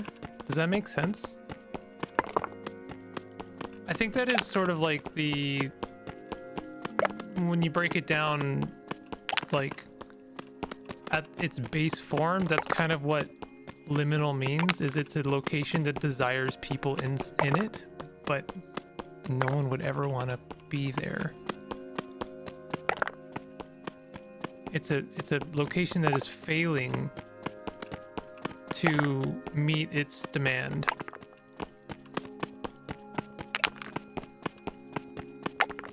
Which I guess is not really the point of the backrooms when you think about it. I don't think the backrooms, if you think about it conceptually, wants people to be there. And I mean, I think the original post kind of puts it in those terms, is like, it's a place between places. It is not a place attempting to have a purpose. It, by definition, has no purpose. It is a kind of a failure point. You know, I think it's Sonic 3D Blast. I watched a couple of explanations about the developer came out to kind of explain certain things about Sonic 3D Blast. This is going to sound very tangential, but I promise you it's related. There's interesting failure points in Sonic 3D Blast if you like do a very specific thing where you basically turn on your Genesis and like play the game and then rip it out of the console all at once or something to that degree, or like turn it on and off and like really mess with it, really mess with your Genesis. There's a failure point for Sonic 3D Blast, and it will bring you to a screen that's like, hey, you did something weird, and the game broke, sorry, or something to that degree. Is this ice? What is this? That the backrooms are trying to remember. Oh, that's interesting. It's an interesting way of putting it. I think that's, in a way, that we're kind of saying the same thing, right? Maybe that is a distinction. That is an interesting distinction. The backrooms are trying to remember, whereas the liminal spaces are trying to serve a purpose. Maybe that's the same thing in a way. Trying to remember your purpose might be the same as trying to execute on your purpose. Maybe they are similar. Anyway, I think about, like, you know, the idea that someone took the time to design or a failure screen for like the most edge case error. And I do think that that is somewhat related to the backrooms. Like, that's kind of what that is, and it's like something no one is meant to see, really. Like, if everything is working as intended, you will never see it, and yet it is there.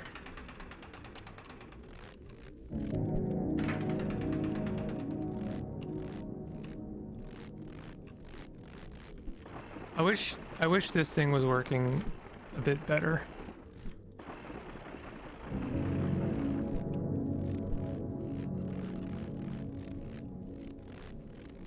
I think that maybe, like, I'm looking at this and it really, to me, feels like a fractal world. And I think that fractal worlds share something somewhat with liminal spaces and backrooms. And like, I don't want this to sound problematic. I'm not gonna like undermine this in any way, but to me, these are spaces with dementia in a way. Is they are like degrading in their function in some critical way, and therefore it kind of puts people on edge, right? That's not to speak ill of anyone with dementia. I know it's like really awful, but like I think you maybe know what I mean. Like, something's not working properly. It sucks that I have to use that as an analogy to also mean like forgetting.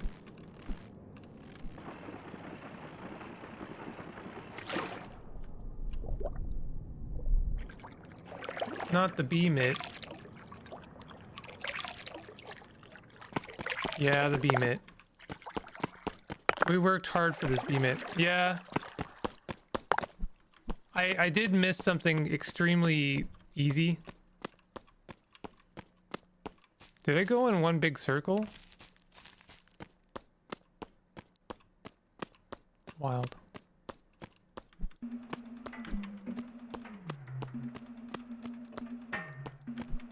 I missed something very critical. You know what my problem was? I was too nice. Because I let the sheep live. I was like, oh, maybe I'll find a tool that will let me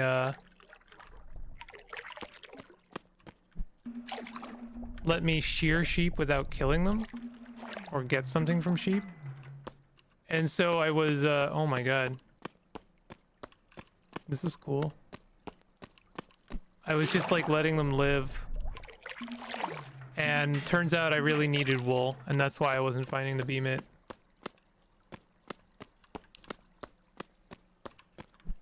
Yeah, it slows the fall, and I mean, it did get me here, and I can't imagine, I don't think, anything more disturbing than, like, walking into a completely empty room and finding a bone and a piece of fish. Fish corpse. This game's got a knack of being really disturbing. And it's like, it does remind me of like Alpha Minecraft. Alpha Minecraft scared me, honestly. There was a little while where I just like, before I became desensitized to it, where I was actually like really creeped out by Minecraft. Not so much anymore. And I think it's changed over time. But like, it really did creep me out. It felt like this, in a way. It almost felt liminal. The bone zone.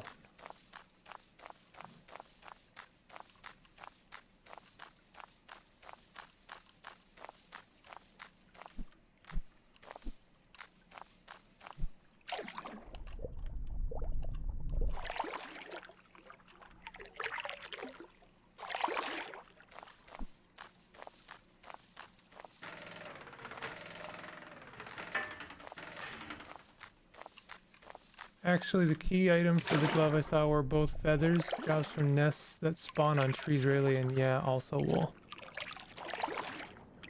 So does that mean that recipes are procedurally generated or they're not? Like, I'm a little confused on that one. Was that person saying that recipes were generated, were they just wrong, or were they lying, or were both, or did they not know?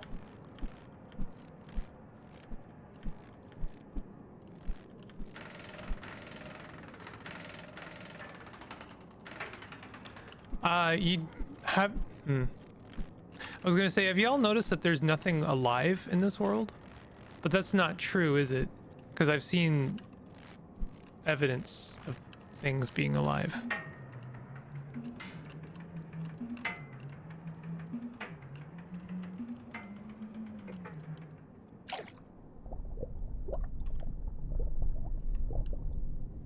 If I had more health, I would dig through the ground and maybe see if this goes even further. What the hell are you, bud? Oh, I don't like you.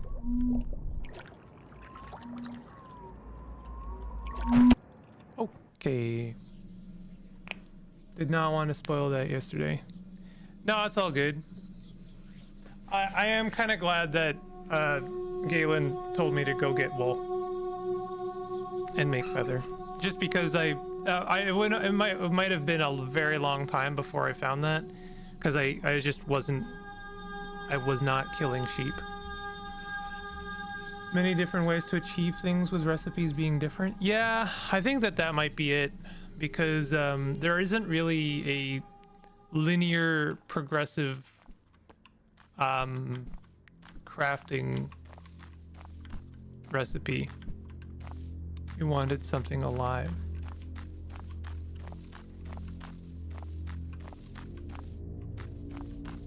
You're right, I did want something alive. I don't know if that was the thing I wanted, but It's what I got for sure. I'm gonna dig down and I'm gonna see if this goes further, and I'm gonna grab my bee mitt and maybe do some gliding. Oh, look at that. Directly below the ground there is mana. This world seems to very much like mana. Actually gonna get rid of bone because I already have bone. I don't really want to carry one bone. Oh, that's my multi-pickaxe gone. I really liked that thing. Unique essence value, like potency, I guess, and crafting gives you the closest approximate item to the sum of essence you put in. That's how I understood it. Yeah, that's kind of the understanding that I've come to.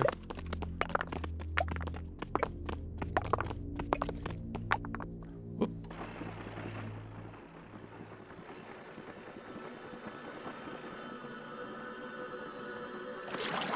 Oh.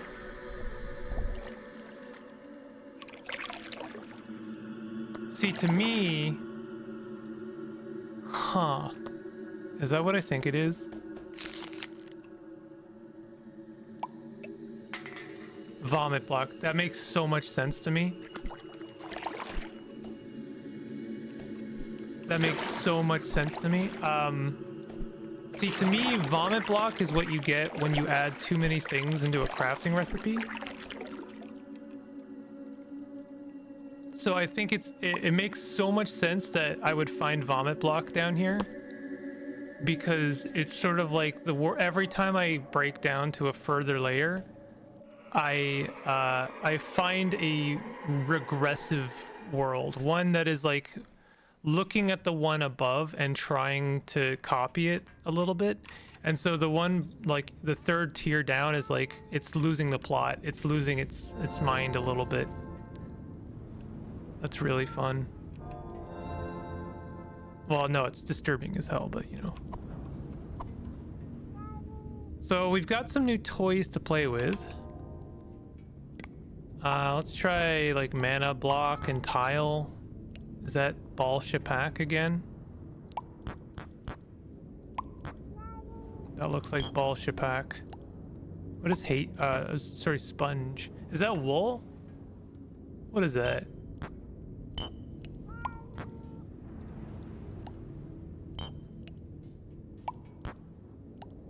That looks like wool to me.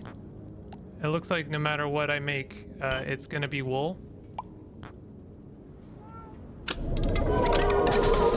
Nope. There's something else. Allows you to set your rebirth. I already know how to make that. I know how to make a personal quality as well. Increase hate by 3. Increase heart by 2. Is hate like how much damage I do? Vomit and mirage blocks were named as surprisingly useful crafting components. Interesting.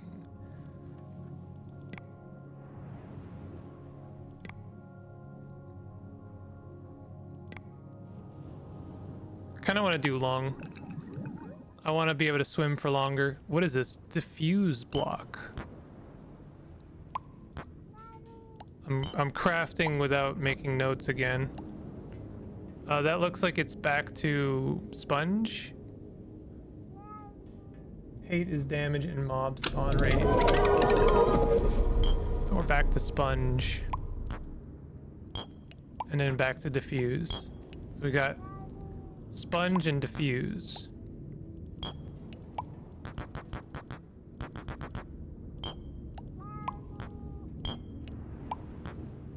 Oh, and then we got gaggle. But the ball essence always seems to make gaggle, and then we can somehow we can make a circuit block with vomit. Does vomit just always want to make circuit though? No, not necessarily. What is that? Dice, huh? Dice is like plastic. That's back to vomit. Let's get our vomit back. What is that? That's new. Fiddlehead.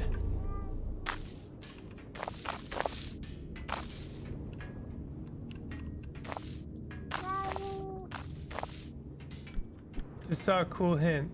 Will not give you the same thing you put in the crafting system, so you can force it to give something else by putting in what it was proposing you as a result.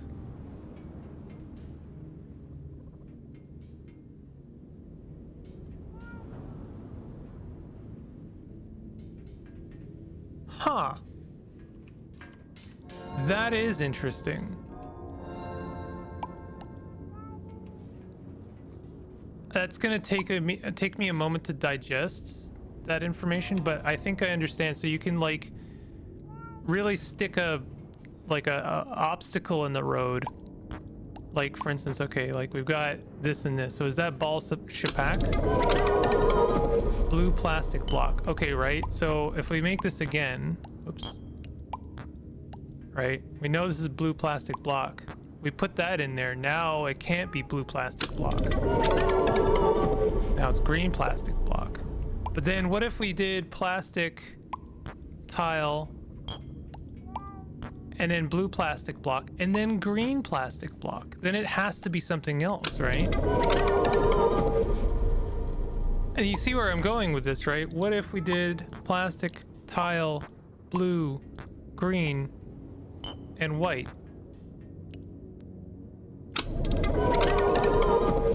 Pink. And it looks like we're just getting a bunch of plastic. Like if it offers a vomit block, add a vomit block to the recipe and it changes the output. Oh. This game is really clever. It's like really a lot more clever than you would expect it to be.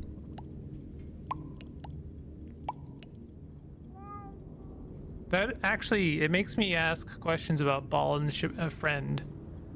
Because Ball and Friend really like to be each other.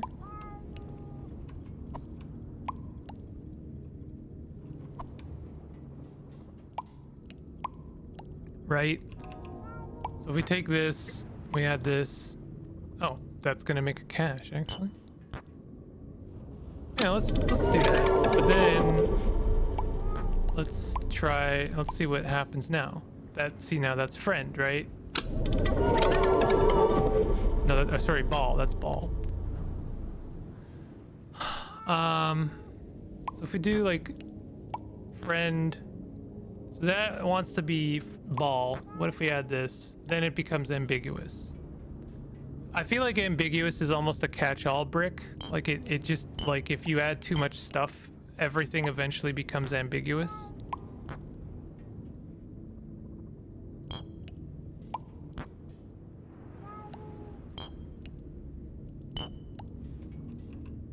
I don't know if I'm making sense right now.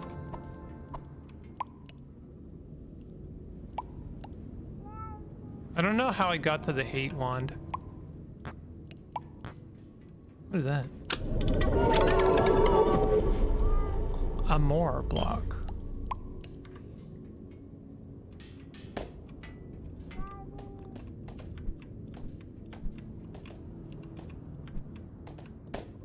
Okay.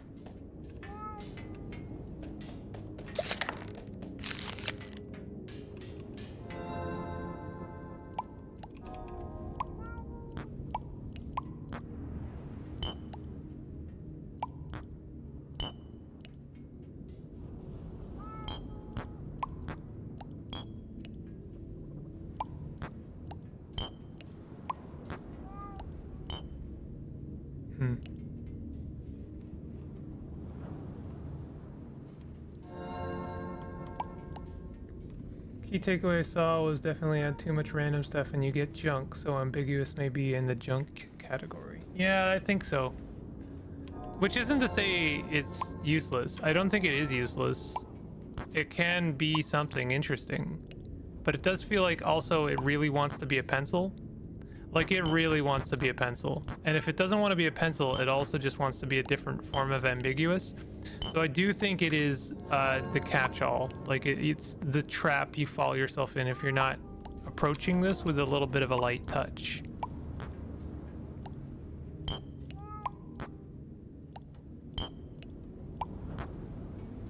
Interesting. So that gives me an axe.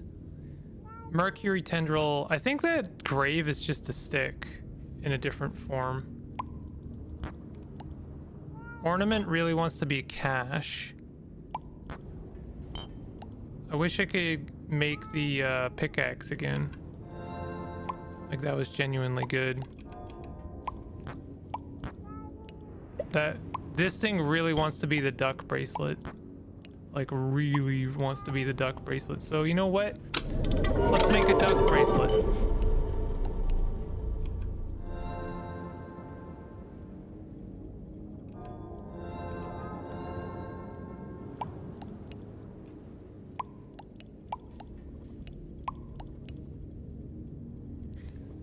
I'm going to put my balls back in there. I'm trying to remember how to make the thing that I just crafted. So it's going to be string. I know I have it written down.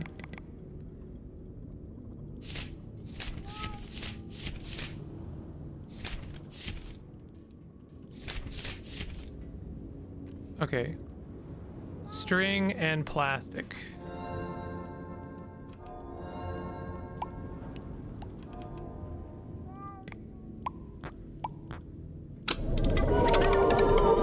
So what about bead bracelet and duck bracelet? That just makes some kind of new bracelet. Okay, so what? This wants to be duck bracelet. What if we add duck bracelet?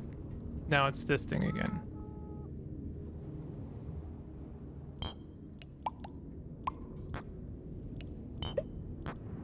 In fact, it just wants to be this thing now. This is a string bracelet. Does this do anything for us? Gives us 1 heart.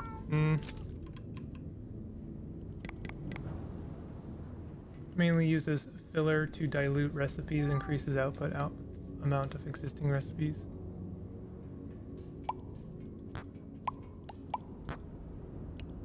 That's back to duck. That's a gear. And silicone is like in the, I don't know, I call it utility category. So it really wants to be gears and stuff. That's back to being the plastic or beaded bracelet. That's back to being a duck. I was really hoping I would get from the bracelet to other accessories, but it's not really working out.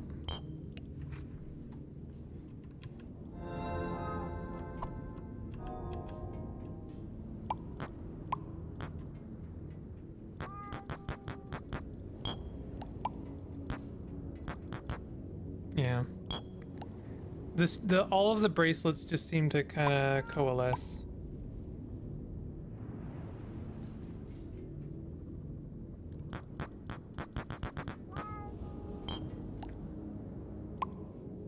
When I have a salary. Yeah, no, I bet you it's probably pretty maddening seeing me experiment with this and like not being able to play around with it as well. I'm beginning to lose any hope that the string bracelet can be anything. Tell you what I'm gonna do. Let's get a bunch of string.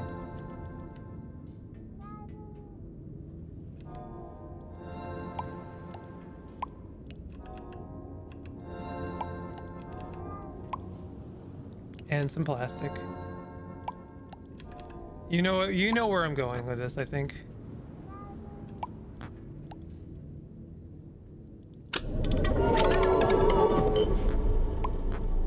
So that wants to be a duck.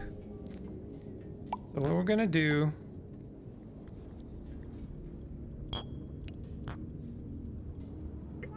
What do you mean bucket?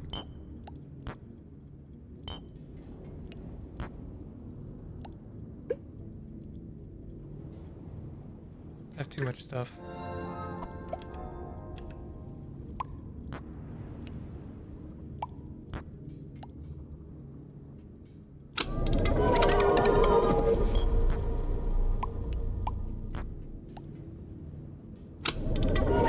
What bead, duck, and string. Yeah, that's why I'm gonna try this. Now, what is that? That's new. A bow. A pretty little ribbon.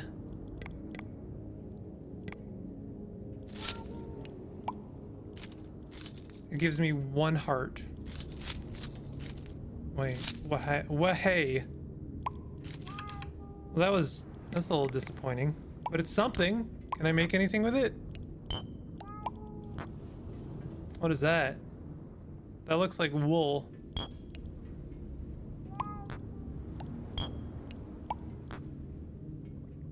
That looks new. That looks like a friend.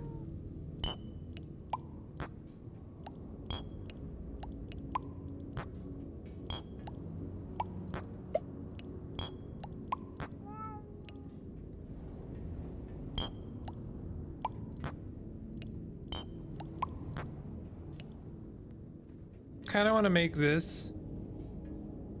Let's see what this is. Or I don't know. What about this amor? Oh, that's vomit. Okay. Comfort block.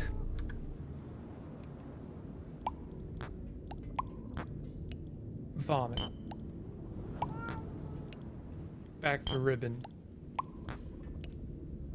Well, we got to life from comfort.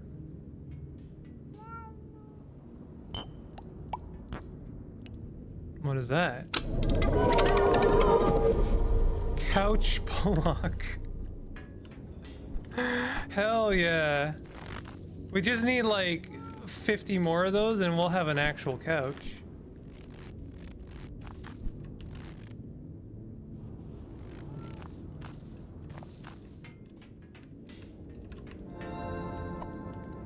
All right, enough playing around.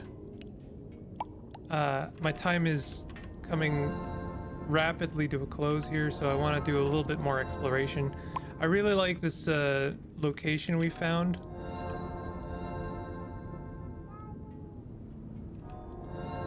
Oh, you know what? These can go in here.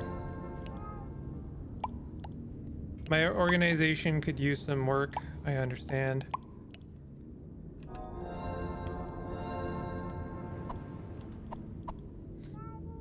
I really need to figure out my organization.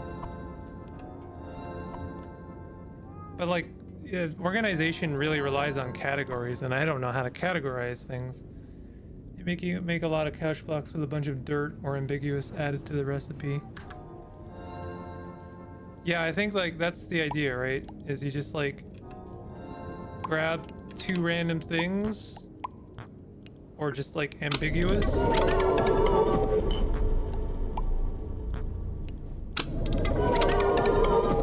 And you can really make everything with ambiguous.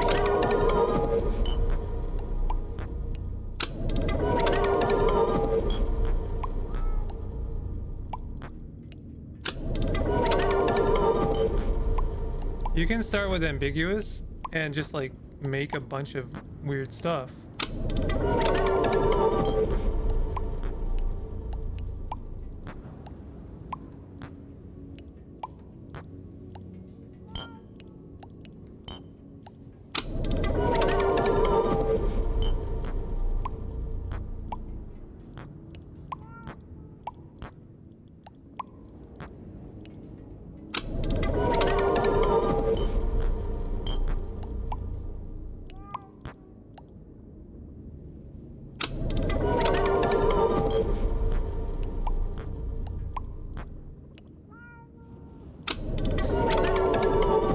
No, I don't know what I'm doing. I'm honestly seeing how far I can deviate given like the same 3 blocks. All right, let's go home. When I say go home, I mean go to like the worst possible place I can imagine.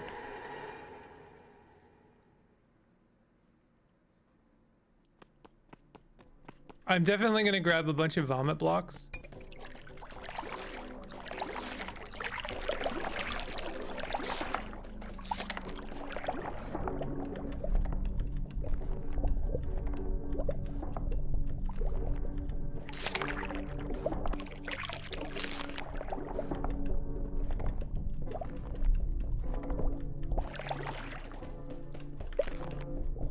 I've seen relatively very little of this world, and it just does feel like a failure.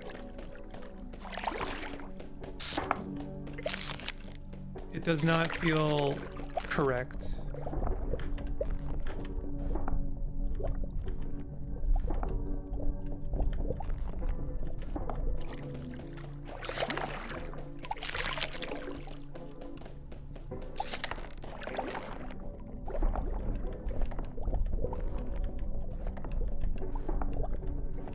I just want like almost a full stack of vomit. Things you say in this game. Oh, that kind of spooked me, my guy, I'm not gonna lie. Give magnetite.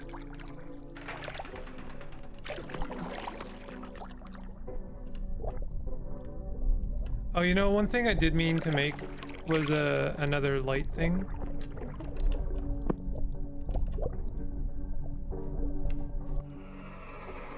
Had an evil cauldron, pot full of mushrooms and seaweed bubbling for the past 2 hours. Oh no. That's no good. I meant to make more light. So it's beads and circuit.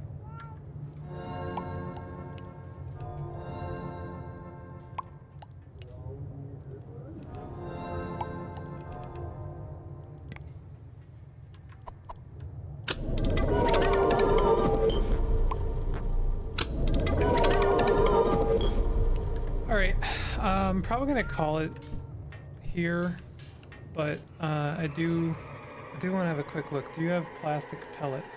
I do have a couple. Why?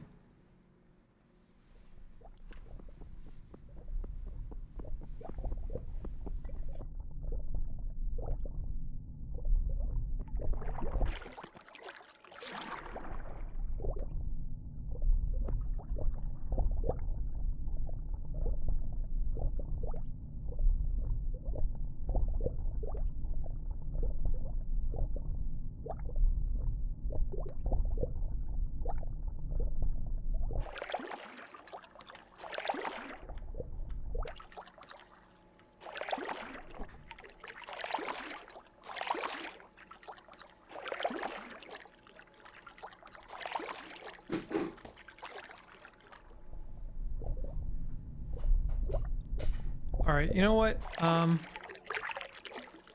God, I could very easily continue doing this. This is very interesting to me. What is that? Oh, that's one of those explodey guys. Try mixing them with light pincers.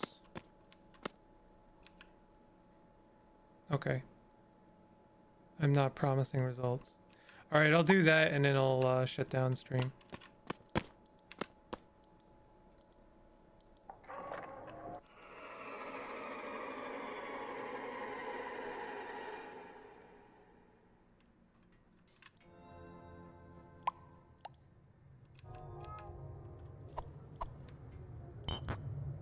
Okay. Omni hat. Is that what I think it is? I don't know what slip does. Yeah, that's a light helmet, isn't it?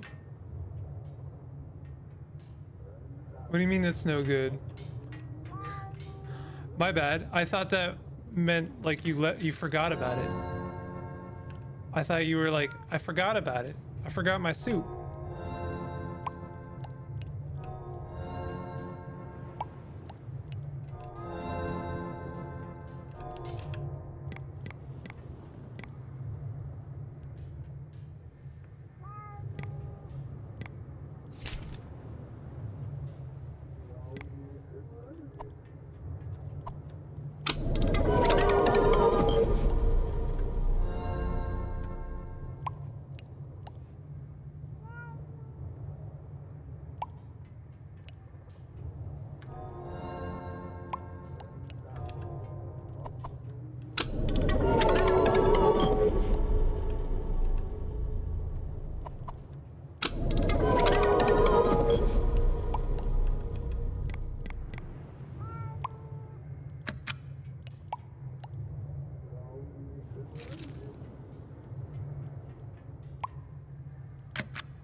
That's a good one.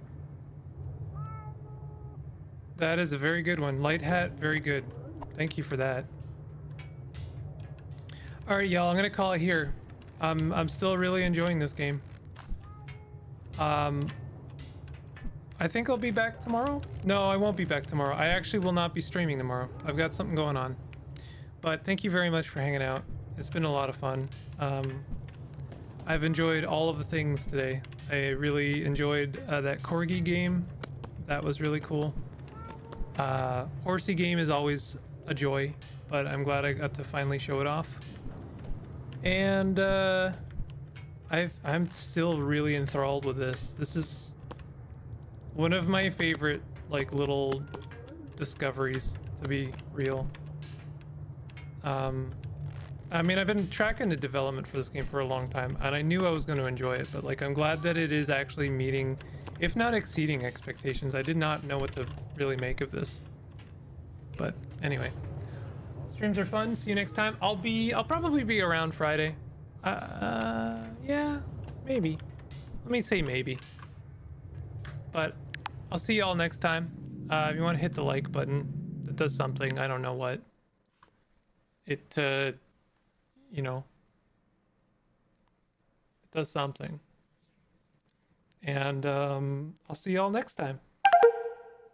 Take it easy.